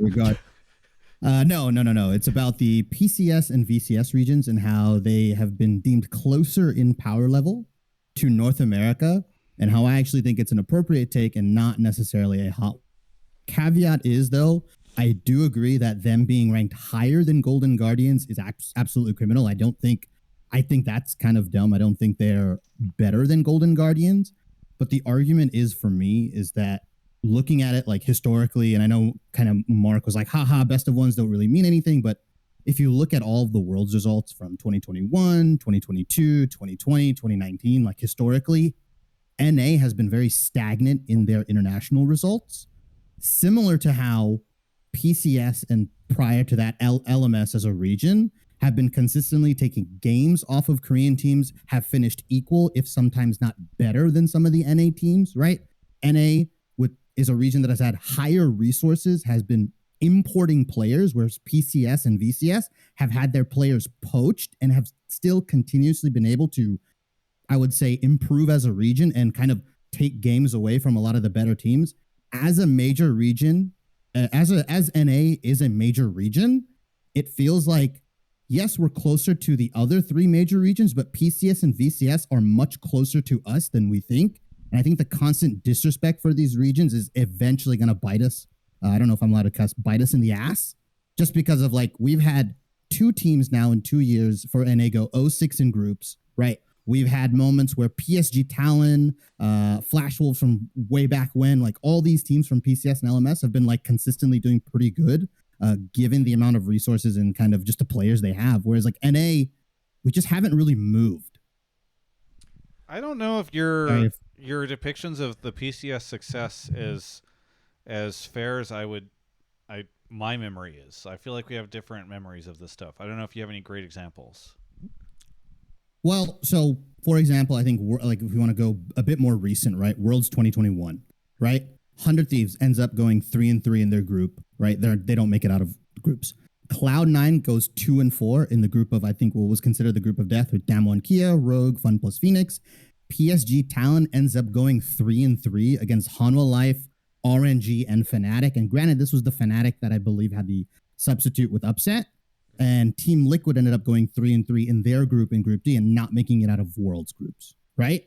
We've also fielded two teams prior years that have gone 0-6 in groups, which considering, like I said, the amount of resources, the amount of money, the amount of players that we put in to our region, that doesn't accurately reflect like what's happening to PCS and VCS and how certain players from their organizations and teams are getting poached by LPL, right? I think SOFM is probably the most famous example for VCS, where that player went on to do very great things in the LPL. I want to take a sec because you're conflating two things that I think are not entirely separate, but it's worth noting that I think should be separated for the point of discussion. If you want to include players who have been poached, spending in a region, etc., I think that's more like, would you consider the region more successful as opposed to like, is the region getting better competitive results? Because like, I don't think that you can factor that into the equation, because it's like the LPL won Worlds. The LPL also has imported a lot of Korean players since 2014, 2015. You know what I mean? And it's like, do we suddenly take that back? Like, I just think like those things are separate. And to me, like, don't get me wrong, that is when you want to talk about like, does that make PSG or any team coming from the PCS succeeding that much more impressive? Yes, it does make it more impressive, but it doesn't like suddenly change their scoreline, if that makes sense. Yeah, I think that's kind of where I align. Like, yeah, you can make the case that like NA is more successful, but off the backs of like other regions that they kind of farm, including Europe and Korea and these other teams. And if like NA had the same infrastructure and resources that some of the regions that they're like quote unquote performing better than, they would actually start performing worse if they didn't have the money to go out and get these things or have insane coaching staffs and stuff, which is like a totally different argument that I can actually buy into versus saying that they're better than us or close to us, because even on that metric, I don't agree. They haven't. Like, yeah, you can point to some 0-6 teams out of NA. Like, absolutely, we've shit the bed. And I don't disagree with that. But, like, that's also true for plenty of times with, like, Machi Esports in 2020. Like, you're referencing some 2020 matches. Like, they went 1-5. They were fucking terrible. Like, they went 1 with Liquid, though. Hey-o. Liquid went 3-3 and beat Suning in G2, though. Best of ones. You can just, like, because so many results are, like, so varied across so many years, you can easily cherry pick bad NA teams and good PCS teams and say like, see, they're better. But if you just look at like win rate or first seed compared to first seed or see how far they've gone in tournaments recently, like generally speaking, NA does better than them. And like there was a period of time where like I would not have said we were comparable to EU, because in 2018, 2019 and 2020, EU vastly outperformed us. Yeah, I would actually say in recent years, our win rates at global events and international events are actually quite close. And like the difference is that EU gets marginally further in these tournaments. Like Roe got out of groups before getting 3-0'd. Like NA didn't get out of groups, but like our overall win rate wasn't like super and different. The little things matter. They do. When you're down here, you know, I'm agreeing, because that's what I'm saying separates us from PCS and stuff too. But this is the big thing for me is it's like it's important to note that while there have been super high highs for these regions, there's like two things here. It's like, one, both these regions are historically super top heavy. Like the LMS back in the day, 2015 was one of the best years that they had in terms of team strength, and I think they had 2-3 teams. HQ and it was 2 representatives, but I think Hong Kong Esports, I think is what their name was at the time. I remember watching that team. I actually thought HKA Hong Kong. No, they were HKE. They became So I had the pleasure of casting. That was one of my first live events I had casting. I always thought that HKE were the better team. They didn't end up making it, but like, you know. Attitude or altitude? No, it became Attitude, but at the time they were esports. It's confusing. That's hard to keep up. Yes, they became Hong Kong Attitude. Derek's team, whatever. If Derek's still. Yeah. Oh, but here's my point. Is this like top heavy? They had some great international success, but this was like one-off flash in the pan. They had a period of domination, mostly built around them having one really fantastic team in their region that I think built up the rest of the region. And when the Flash Wolves kind of broke apart, I think that collapsed for them. And again, the original GAM when they were Gigabyte Marines, that lineup had this really like these really high highs of success, but like haven't hit those same heights yet. And so I don't think that like you can use those 1 or 2 examples of these really high highs to say that like this automatically means that like PCS or VCS should be held closer, when those were really, to me, more the exception than the rule. Now, admittedly, LMS, which turned into PCS, had a much longer track record of success, but followed by now a more comparable track record of kind of like middling results to balance it out. Yeah, I think during those years, 2015 2015 through 2018, I guess you could say, with Flash Wolves. I'm not exactly sure when their like reign of like the Korea killers. Basically from like Gamania Bears season 3 before they going all became the way back Flash there, including Wolves. Steak and, When like, they won Worlds, yeah, and then for like TPA, 5 baby, years let's after fucking that, go. before the LPL figured out they could just buy all of those players. But when they were really back good. when they were the LMS, they were pretty good. I'll give the LMS their due. LMS was no fucking joke. They didn't do quite as well at Worlds. They did have mostly MSI success, which is something I've pointed out in the past as well. It's like it wasn't like they were always like crushing Worlds. And I think like in recent years, like 2019, Team Liquid made it to MSI finals. You know, like what I'd have to check. When is the last time that like the LMS had a significant run or even like made it out of groups? I know they did in 2021 MSI, if I'm not mistaken. But you know, like we did it last year in 2022, you know, so like, I don't know. It's something that I think, like, I don't want to say these regions are terrible or anything like that, but if you just look at win rate at international events, I think it's, I would say our win rates are closer to Europe than they are to those regions, but I could be mistaken. It's been a while since I did the math on it, but there was a period of time where that was absolutely true. I think the issue is that we're also trying to equate NA number 1 seed to PCS number 1 seed, which is, I was never trying to do that. It was more along the lines of where we have number 2, number 3 seeds coming in, right? And I think the PCS 1 seed and occasionally the VCS 1 seed, right?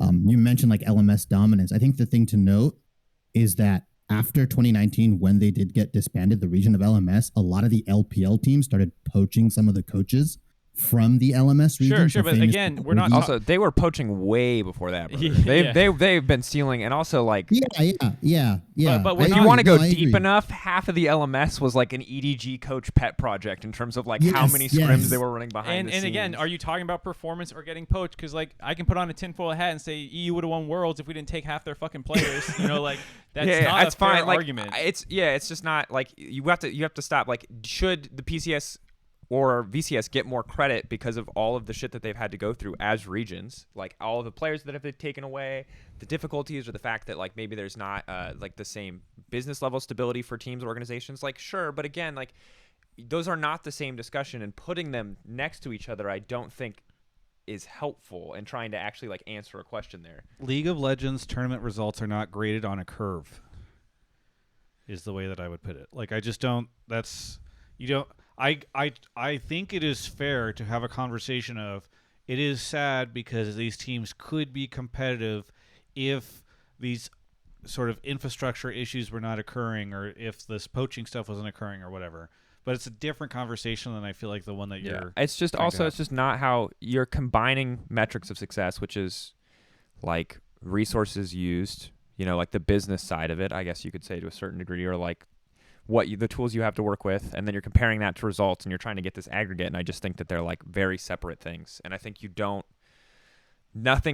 making a new category in which these teams are being judged unfairly, but that's just like not the category that people used to judge. It's like, do you show up at things or not? And like that's the way that we gauge teams. And I think that if we start to go into like how much money is NA spending versus how much money is EU spending, it doesn't really do anything, because at the end of the day, you either show up and win or you don't. And so it's like, it just feels like a kind of a cop-out. And it's a very real problem for the teams on the business side. I get that, like this discrepancy in resources, and that can be frustrating. But like ultimately, competition is just about showing up with the tools you have and like doing the best that you can. It's not about like shooting or like saying that you're handicapped from the start. The costs are also not the same. Like you can't compare cost spent in NA versus Vietnam, for instance. Like, it's just a wildly different economy and environment. It's just, And like even the seeding thing, which is kind of where you're going, it's like it's really hard to evaluate. Like, okay, they didn't get a 3rd seed, but do you really want a 3rd seed? Like Mad Lions was the 4th seed from Europe, and they shat the bed in play, and like that doesn't mean just because you get more seeds. Whereas like, okay, C9 was the 3rd seed in 2021. Beyond was the 2nd seed for PCS, if I'm not mistaken. They didn't even get out of play-ins, and C9 made quarterfinals that year. Like you just don't know what's going to happen if you just get more seeds. And like, yeah, I would say like look at how far they've gone in recent tournaments, and it has not been very impressive for the PCS, unfortunately. Shibby, thanks so much. I wish we had more time to chat with you, but we have to get on to a quick break. Anything that you want to shout out? Shout outs to Numi Goes Roars for the gifted sub on the channel. Also, shout out to you, Travis. I'm eagerly awaiting Whose League Is It Anyway? The return of that show. Oh So my I God. appreciate it. Deep cuts. Thanks. I'll talk to Shocks and see when we can Yeah. do that. Alex Penn too. He's busy running a league. Anyway, I will catch you later. Thanks, Shibby. Yep. All right. Thank you to Warden Winter for 17 months. Staccato Sounds for gifting a sub to Nerf Capitalism. All right. We're going to take a quick break right now to talk about Alienware. They've been a fantastic partner. Mark is using them right now. He has to hide their logo whenever he does other podcasts. But it on feels this so podcast, good. He's able to. No, now you're kind of covering it because if you don't, I'm rubbing it. It feels really yeah, nice. Don't make this weird. Yeah, you can see the light peering through. But regardless, this whole show is being produced off of an Alienware computer right here. Let me see if I can get into the shot. Here we go. And I just Oh, you actually unplugged unplugged it. Time Yes. to lose frame rate. Yeah. Whoops. Notice the frame rate didn't So drop. small That's hotel room. performance. Yeah, frame rate. That's We're the not Alienware losing. We're not difference. dropping frames. The GPU doesn't poop its pants. Yeah. Please keep this PG rated while we're doing our ads. Either way, thank you so much to Alienware for sponsoring us. They make amazing products. You can go check them out at alienware.com/Travis. There is a link in the description if you're watching this on YouTube or listening to it on Spotify, some of the other podcast platforms. But if not, if you're watching this live right now, I'm looking at you, Twitch chat. Go over to alienware.com/Travis.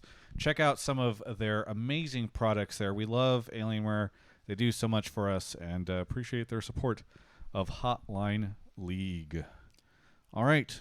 Who wants to bet I have Caster Cursed NA to lose to PCS. PSG is going to beat us now that I've talked this much So many shit. times.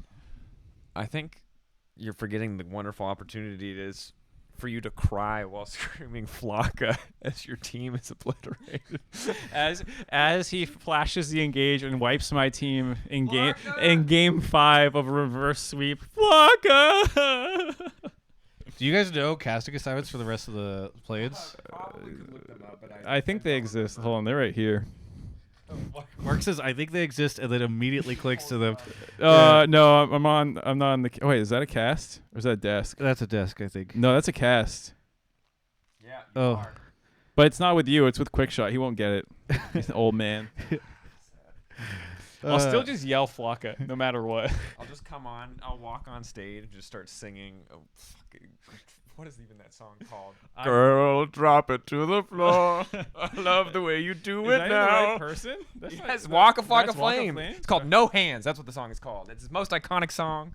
You never forget your high school prom where people are getting in trouble for throwing ass to No Hands. Yeah, so I don't know if we're on the next. We're going to request it. You know what? Fuck casting Golden Guardians versus. It's what we want. Yeah, we're casting the PSG series. Anyway, You yeah, cursed whatever the caster curse comes through, I'll be able to make a video for this channel of Mark just all the times he did the high horse thing. All right, we got Dean is here. Dean, where are you calling from? Dean, you got to unmute. Oh, there we go. Yeah, Hello. my bad. Hi, There you I'm calling from Sioux Falls, South Dakota. From South Dakota. What do you want to talk about on Oh, the wait, show? I have family out in Sioux Falls. Shout out Sioux Falls. Yeah. I just want to talk about the Vulcan move to FlyQuest real quick, as it's rumored by LEC Wulu, and how I think that there's a decent chance that it might not immediately make FlyQuest a better team. Woo. Okay, yeah. So one, I feel good about this because I kept saying that the reason Vulcan was in Berlin was for personal reasons, and then everybody's like, he's joining the LEC, and I was like, okay, this is annoying. But so I'm glad that it's not happening. And when he signed with Achieve Minds, I was like, what is happening here? 'Cause Yeah. This would be a very weird time to It's enter an the agency, LEC. European agency, we should say. Yeah, it's a European agency. The guy who runs it used to be SportsFab, used to be a big sports psychologist back on Schalke. I think he has Upset under his clientele. They had a strong relationship, and now I don't know. I know nothing about his work, but he represents Upset as well. And now he's representing Vulcan. I'm not sure who else he represents. So I was ready, but I was like racking my brains. I was like, where's he going to go? Is he going to replace Limit? Maybe? Like, there's not. Most of the teams have pretty solid supports, and while I'd be happy to see Vulcan make his debut in the LEC, I was just like, this does not seem like the right time. If he wanted to come in after our little mini winter split, just abandon his team halfway through, he had options. A lot of bad support. Could have been playing with Rekkles. I mean, yeah, I wonder if it was just I'll have to try to look into it because I'm actually very curious. I wonder if it was literally he was just flying into Berlin and the guy's like, "This is my chance to lock up an NA talent," and just was like, "Let's go get lunch or something." I don't know. I mean, also we don't know. He could have been talking to EU teams. He could have been just looking at options, and then the FlyQuest 1 thing happened. You know, The FlyQuest thing was to me was always very obvious because I was like 90% sure that FlyQuest would make a support change in between spring and summer. That seemed like they were kind of all over the place, and then whenever it became obvious that the best support arguably in the league was going to be on the market and FlyQuest is willing to, they're the ones that are spending. Yeah. So like that it seemed like the most logical fit, but I don't know. I actually heard rumor was he was going to come to EU, and then he heard Rekkles swap to support, and he was like, shit, there's no more room for me. Like, I can never compete, and then he went back to NA. That's what I heard. Yeah, he probably heard about the food, too. He tried some of the food. It was like, I can't do this. Anyway. Yeah, just in terms of the move, I don't really have too much to say. I think it's a great move for him and hopefully for FlyQuest. I mean, there's a chance that, like, things don't click, but that hasn't really happened yet for him. Even the EG that kind of flopped out in this playoffs, like, they should have been a good team. I don't know what went wrong. Dean, you didn't get a chance to explain. Why do you think it's not going to be a success? Yeah. So in the actual take, I mentioned that the two things I think it is like language. I know that there's a lot of like analysts that'll say like, you know, League of Legends has its own language. You can communicate in some pretty general terms, but we're still dealing with someone that doesn't really speak much, if any, Korean, and someone who doesn't speak like a lot of English. So I think that there's inevitably going to be some kind of. Do we know if any of them speak French? No idea.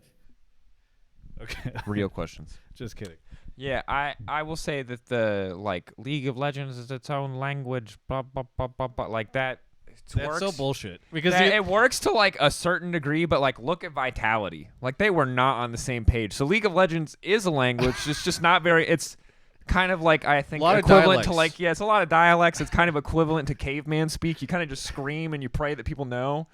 You like you say Baron and scream and hope that people understand that means go on the Baron and not back off the Baron or play it slow. You know, like, and no disrespect to Photon or Bo. They are like progressing very quickly and they're getting better at language, but like it's just not that simple. And I think bot lane is super nuanced.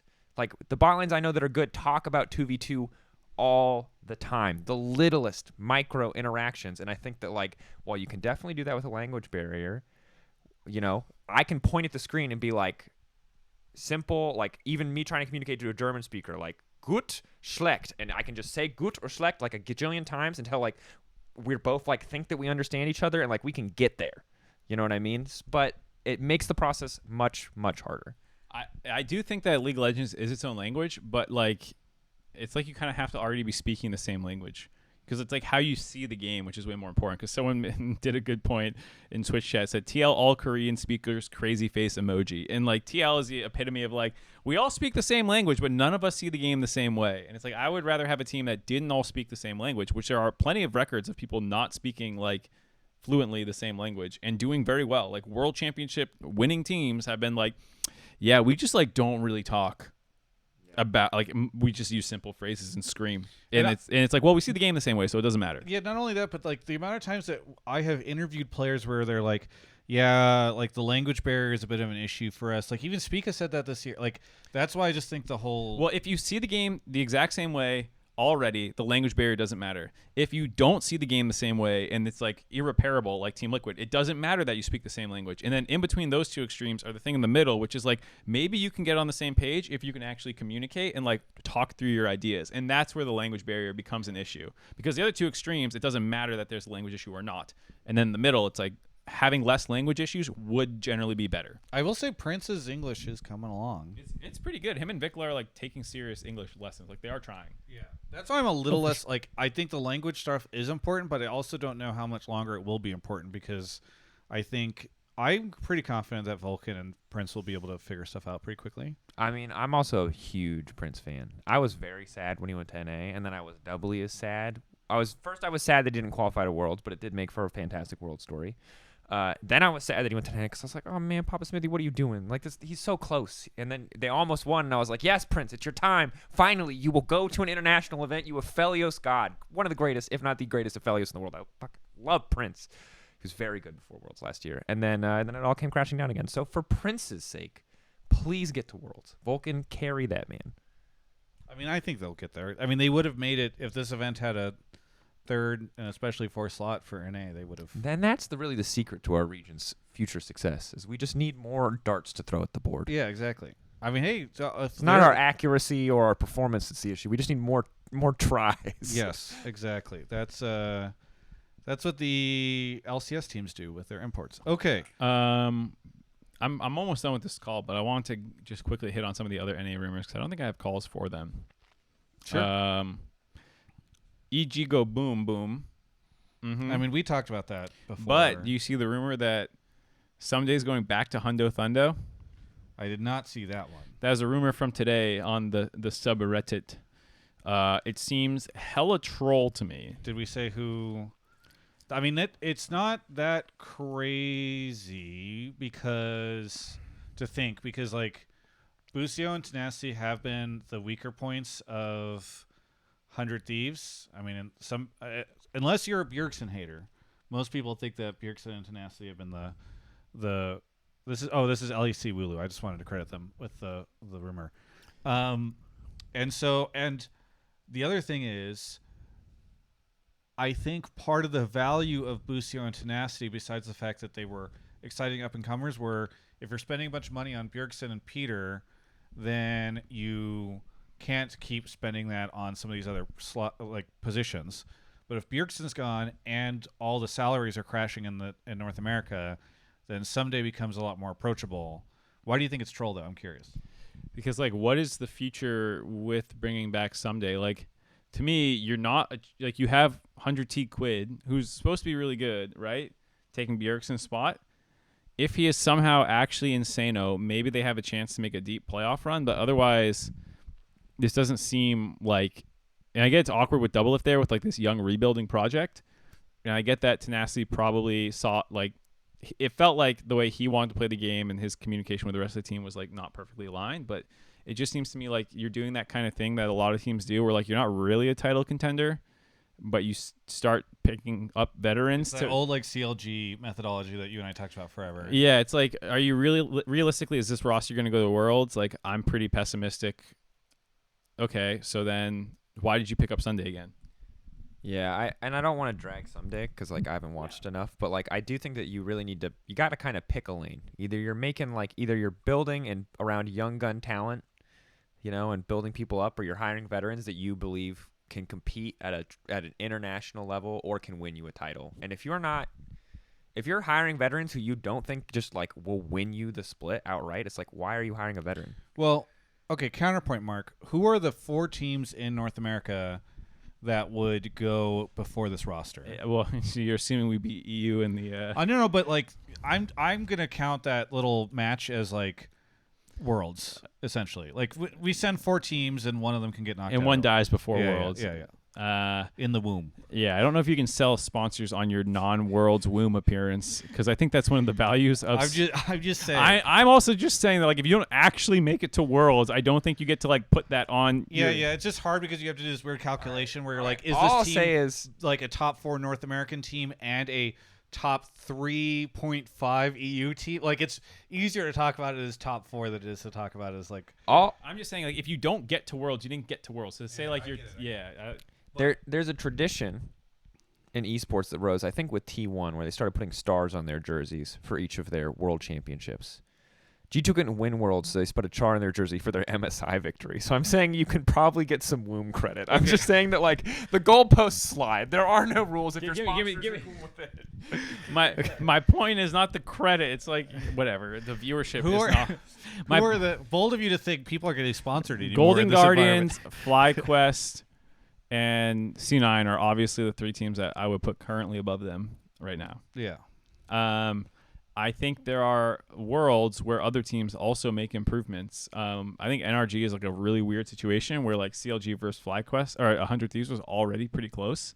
They ended up losing that last best of one to get there, but it felt relatively close. And with Bjergsen gone, if Quid's not better, then why would you suddenly be better than CLG still or NRG nowadays, right? And like EG shit the bed, fair enough, but like I don't know what's gonna happen with TL. Like they fired their coach, maybe they'll do better. They always had a good scrim record. Like I don't know. It just doesn't feel like these are clear upgrades. Yeah. Like why would you punt tenacity? Like if you feel very confident, sure, go for it. I do think the world's race is somewhat open, but these don't immediately make me think that they're in contention for it. And you did that whole video with tenacity, and now it's just going to waste. Dude, this is the classic problem. Yeah, losing a slot to an import player. All right, get me out of this call, dude. Yeah. I'm so depressed. Thank you so much, Dean, for the call. Mark's taking issue with the conversation, not you. Don't worry. Anything you want to shout out, Dean? Yeah, 2 shots I want to make. One is to Alienware for making banger products and for sponsoring one of my favorite content creators. That's pretty awesome. The other one is the best anime of the season, Oshinoko. If you're not watching it, you're missing out on the best thing of all time. And I hate you. What's the American white people last name for this show? My Star, and it's dog ass. If you call it that, then you deserve to rot. It's about idols or something. Yeah, Okay. it's So idols. it's not haha. Blue Lock, because G2 boys are trying to sell me on Blue Lock. Blue Lock sucks. Don't watch Blue Lock. Watch Oshinoko if you want to actually watch a really good show. Wow, just you guys stop should just your do a Danganronpa. podcast about anime. I can just go Okay, downstairs. Travis, we can play Thank you Magic so when much, this is Dean. over. You calm down. This is the We'll Travis catch you next equivalent time. of like I've been talking about Magic straight All right, for 30 straight we've got days, and you mentioned the another next interest. It's caller coming equivalent. up. It's Luca equivalent. Supertramp, thank you for the prime. I am Elvis 4. Thank you for the 56 months. Xander Gage and Staccato Sounds. Thank you everybody for the subs. Where are we at? We got the next caller, which is ayohae. Is that how you say it? ayohae? Yeah, that's how I usually say it. Okay, great. But you Where can just call me Sean. It's fine. Sean, where are you calling from? Honolulu. Honolulu. Nice. What time is it there? Yeah, it's 11. Okay, or, that's not too bad. noon. Yeah. Nice. Well, I'm jealous. I definitely like Honolulu more than I like London. What do you want to talk about on the show? So I just said that I like the improvements to the MSI format, the best of 3 double limb kind of thing, but I still just hate how minor regions are just there to get stomped and they're not actually playing each other at all to kind of showcase who they are, what kind of team they are. So you say you feel like it's too entirely stompy pointless. right now? I mean, there's 3 slots you got to play in. So there's 3 major region teams in there, and if all 3 major region teams just get out by stomping minor regions, like what did we actually accomplish? What did we see from these teams? Why are they here? Well, okay. Counterpoint: if we send one of them up to the next stage, don't they just get stomped there? And then what did we accomplish? I mean, that's true, but I ended up thinking like you could just expand the bracket, get a couple more seeds in there, have a bigger play-in with your major regions at the top, and they can get stomped there or whatever. So before we go there, because whenever we always have this conversation once a year because formats are annoying. Because on paper you should just be able to have a discussion and say this is the coolest format I can think competitively, but it's a business, and so there's extra days, and how do we fit that all in? So what I'll say is that like before we had play-ins as it's structured now, we had international wildcard qualifiers, which were all the minor regions playing against each other for a shot to just play in the main event. And those teams usually did get stomped, but they did get to play a lot more against regions of comparable skill, I think you get to say. And so for me, like, I'm with you that I don't know if this is like what CB Law fans want. It's not really for me to say. If CB Law fans are like, hell yeah, we just want a chance to play against Faker. If I make him bleed, like we did it. Like, I don't know. Like, maybe that's what they're gunning for. Or in this case, Yagao. Maybe they're really like happy they made Yagao bleed. I don't know. You little things you got to celebrate. Did you kill Faker? Like Fnatic in 2015 was like, remember when Feb and Solo killed Faker? EU fans like coped on that for so long. We held on to that. It was a good time. So anyway, I don't know what's good for the minor regions because apparently international wildcard qualifiers wasn't what was wanted, and now we have an alternative form where they get to play against a lot more higher caliber teams, but they spend less time and at parity with their opposition. I don't know what's better. Yeah, I think the problem with the old tournaments was twofold. One, the teams and regions didn't like it because it felt like they were put in like the kiddie pool before they were allowed to like swim with the big dogs, and it just felt bad for them. And the other problem was viewership. Like I think CBLOL has grown significantly and could carry a lot of viewership in a minor region tournament if one existed nowadays compared to back then. But the problem back then was that there just wasn't viewership for the tournament. So you insert some of the bigger regions into these tournaments, and suddenly the viewership got a lot better, and it became easier to like sell to sponsors and all this kind of stuff. So I think having the major regions here is a good thing. And I think I like the idea of give a minor region team a battle against a major region team right away. They probably lose and get stomped. Then they start playing the other teams around their skill level, which is what's going to be tomorrow and the day after that. And then they get one final shot against one of the other major region teams. Like I think this is actually a good format. It's just the first day will be hella stompy if you do minor region versus major. I think that's a super good point because I think that like I get the angle that you're coming from. But I think Mark's point is really good in the sense that, yeah, we haven't finished this section of the tournament. And as Mark's highlighting, we haven't even seen the part where like you regions on with more parity get to play against each other. Yeah. But these first few days do kind of leave a bad taste in your mouth. You're like, is anyone from your region having fun? Just getting obliterated? Is this what does it for you as a region? Yeah, it's like 4 straight stomps in a row, 2-0, 2-0, 2-0, 2-0. So like I get why it felt bad, even for my major reasons. Be like, all right, I guess watch my team do that, cool. But I do think hopefully these next couple days are better, and at the end of the playing stage we still feel this way. Then it's probably worth reevaluating. Yeah, I think the lesson I've learned with looking at formats is it's really easy to have a very strong opinion early on, because sometimes like we've definitely had formats for international events where I've looked at it and I've been like, oh, this was amazing, and then the next week sucks, and you're like, this was terrible, and then, or vice versa. And just to give an example of that, LEC's format, when we first announced it, we thought it was like the greatest thing we were ever going to experience. Only Mark and I were critics, by the way. And I still really love our new format, but now that we've lived in it and we're continuing to experience it, and I'll wait to the end of the year to have like a more concrete opinion on how I feel about it, there are trade-offs. Like teams talk about it already, like the schedule is much more grueling. Like it's not as simple as just like pure big upgrade. You know, it's some stuff you don't really know until you've gone through at least one full cycle of a format before you're going to like really be able to have an opinion. Where Mark is trolling the Tracy who runs Golden Guardians up because he wants to come on the show. And I will tell him what he said to me, because earlier today I said, Tracy, you're not out here in London for your team? And he said it was too short notice. And so that's what I'll say to you right now, Tracy. We'd love to have you on the show, but it was too short notice. We'll make you a deal. Instead of getting you, next episode we'll get a Nero, but only if you give him 6 beers before he comes on. I'll tell you what I said in Discord. I said no more callish, and he said confirm Mark's HGG, and I said make main stage and you get on. Winners get showtime. If you had beat BLG today, you'd be on.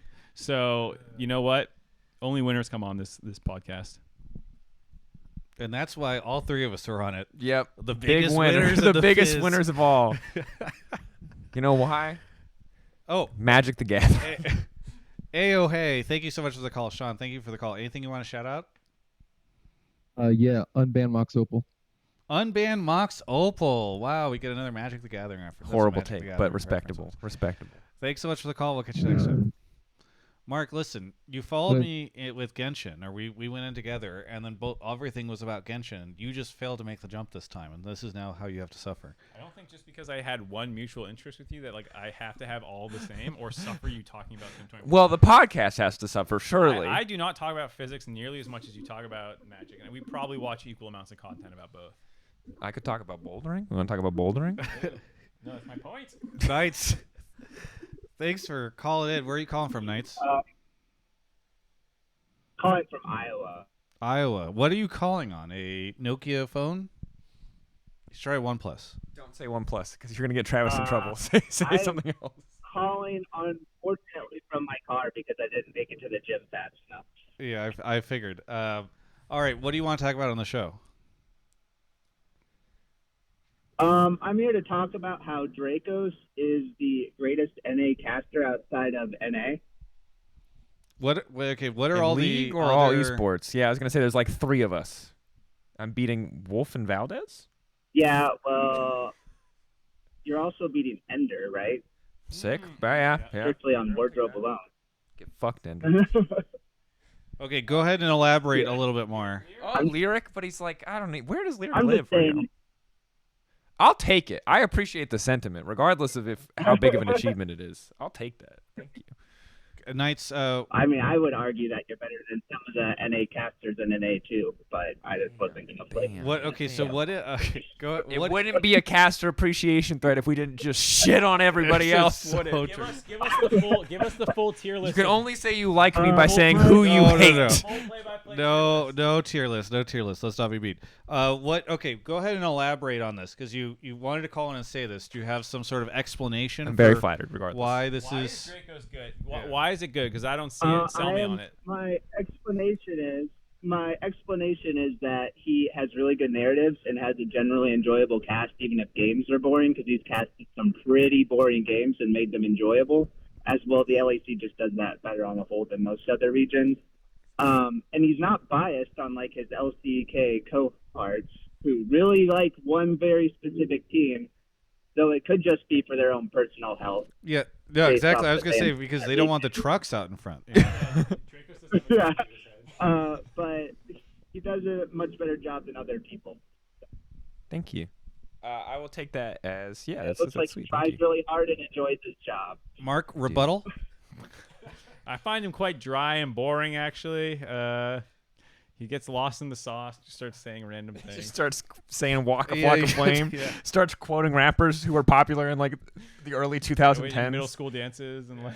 as high school. A lot I of also listen to him. To the wall. lot of Magic the Gathering conversation. But I appreciate that. Thank you. It's nice to hear that and to hear that directly from you. I think that as casters, we are very prone to negativity bias, so it's always nice to hear someone just say something nice. So thank you. Yeah. But then somebody else will call it next time that we have a different caster on, and they'll be like, Vedius is so much better than all those other LEC casters. The rest of them are just confused and seem like they're disoriented. Like people like who they like. I don't know, man. Yeah, but I they think just- that like they can never. It's only better when Medic's there as well. Very I good. like It's Medic. the Medi combo that makes them the best. Gotcha. Okay, so now he's no longer the best. Oh, I guess you were never the best. not You were the just No, I was best the best He's the American. I was the best best American. under a limited circumstance. Best Yeah. American outside of So America. you could still be, other than Ender, you still could be the worst LEC caster by this metric. Yes. It's an open thank you. I'm gonna take it as a compliment regardless. I'll take what I can wasn't get. I wasn't here to shit on everybody, Travis. You don't have to make it that. Yeah, You but started he did. to. He did. All right, He's ready.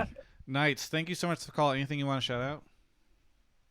I'm going to shout out my gym for letting me use their Wi-Fi finally, Nice. and then I'm going to also shout out Blue Lock because some DGen said it was a bad anime. Some degen. Very- Nice. Get very him. Good. Thanks so much for the call. We'll catch you. next time. Hotline League, MMA, caller versus caller. When do we get it?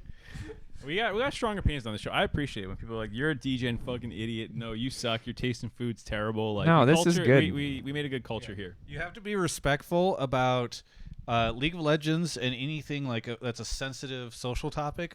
But anything else, you could just be angry and mean about. Movie Yeah. takes, Yeah. shows, books, Yeah. music, anything like that. And Food. if this was an anime podcast, you could just be roasting League of Legends right now. Yeah. If we made this a Magic the Gathering podcast, then you could be very mean about that as well. Yeah. Wait, I have a question about that. Has Drakos, because I was just thinking about this, did Mark independently complain to you about how much I talk about Magic the Gathering? No. Okay. I brought up the fact that I had brought decks because again, there's a person on one of our video teams who's like getting more into Magic, and his Yeah. friends are like super degenerate tryhards. So we were gonna play a bit while he was here. And to be fair, I didn't say Travis sucks. I said, "Oh, Travis actually plays a lot too. You should play with Travis while he's here." okay. Yeah, and I was like, "Oh, Thank you. Travis plays a lot." I was like, "Oh yeah, I think I saw on his story." And then he elaborated Yeah, like, yeah. "Yeah, he won't shut up about it. He literally can't. Like, it's just Magic the Gathering all the time." This is good context because you never know. You know, Mark says a lot of very mean things when I'm around, and I just need to know if he's saying those mean things about me whenever I'm I not think around. Mark is a man of strong character, which means he will only roast someone if they're in the room. If they're Yes. not in the room, he will very much be like, I think maybe there was some questionable decisions in the amount of times that I mean, Travis you haven't brought up heard the Magic. things that he said about all the LEC casters whenever you guys aren't in the room. Whenever he's at my apartment, he's just... Yeah. Well, to be fair, what are we doing? Yeah. You know? Okay, very good. Great, What are we doing? great response. All right, so let's do a round of shout-outs, plugs. Mark, what do you want to shout-out, plug, and say here at the end? Shout out Drakos for casting with me today. It was sick. Shout out Munchables for casting with me on day one. It was sick. Shout out to Lore for hosting the desk yesterday and tomorrow with me that was sick and will be sick. Shout out everyone I work with for being sick, and Travis for literally being sick yesterday. Damn, 606 your word. Yeah. I double down on the shout out to Lore. I think it's always difficult to like debut an international like this, and I think Lore's been killing it. And I think that with a lot of the dash controversy going on, I think that like Lore kind of gets caught in the crossfire, even though that has nothing to do with her. So I just want to make sure that she gets love because she absolutely deserves it. She's absolutely killing it. Yinsu as well. She's going to get that love anyway because that Bin interview was sick. But, like, she came back from the interview and listed, like, 30 things she could have done better. So I just want to make sure that she probably won't hear this, but, like, she absolutely killed it. Oh, she listens to Highlight, I'm sure. Yeah, she All 2 hours. watches all the time. Right to the sick end. as hell. Yeah. Sick. Pete, my Spotify. Play my music. I need my 10 cents or less than Where's a your penny Spotify? It's Spotify Drakos. Okay. It's a picture of me shirtless in a bathtub full of candy. You Yeah. can miss it, but please, you just go stream my shit. And they don't sponsor global events anymore or do a show with me. So that's pure promotion for Yeah. Shout out Drakos. Alienware and OnePlus. Yeah, thank you. Shout out to Alienware and OnePlus. Agreed. I want to shout out. There was a lovely person who I was in the chat. I think I saw them earlier. Who, while I was feeling really terrible yesterday, I just got a random PayPal donation of $100, and Wow. I emailed the person's email and was like, "Hey, did you mean to send this? Because it's just like I don't normally get $100 randomly sent to me." And they're like, "Yeah, you were feeling shitty," and so I decided to do that. I was like, "Wow, that was very nice." But also, thank you so much, Drakos. It's always a pleasure having you on the show. Thank and you. It's really fun that you were willing to sit on that shitty stool for the last It's 2 hours. actually not the stool. It's the fact that I'm on a fucking corner of wall, so Yeah. just like half of my back is supported. But it's I'm not your sorry. fault. This is poor, questionable hotel My room butt design. hurts, and I would like to end the show. That's the show, everybody. Thanks for watching. We'll be back on Monday, probably middle of the day. Hemorrhoid North cushion America for Mark, you time old man. To do Hotline League. Goodbye.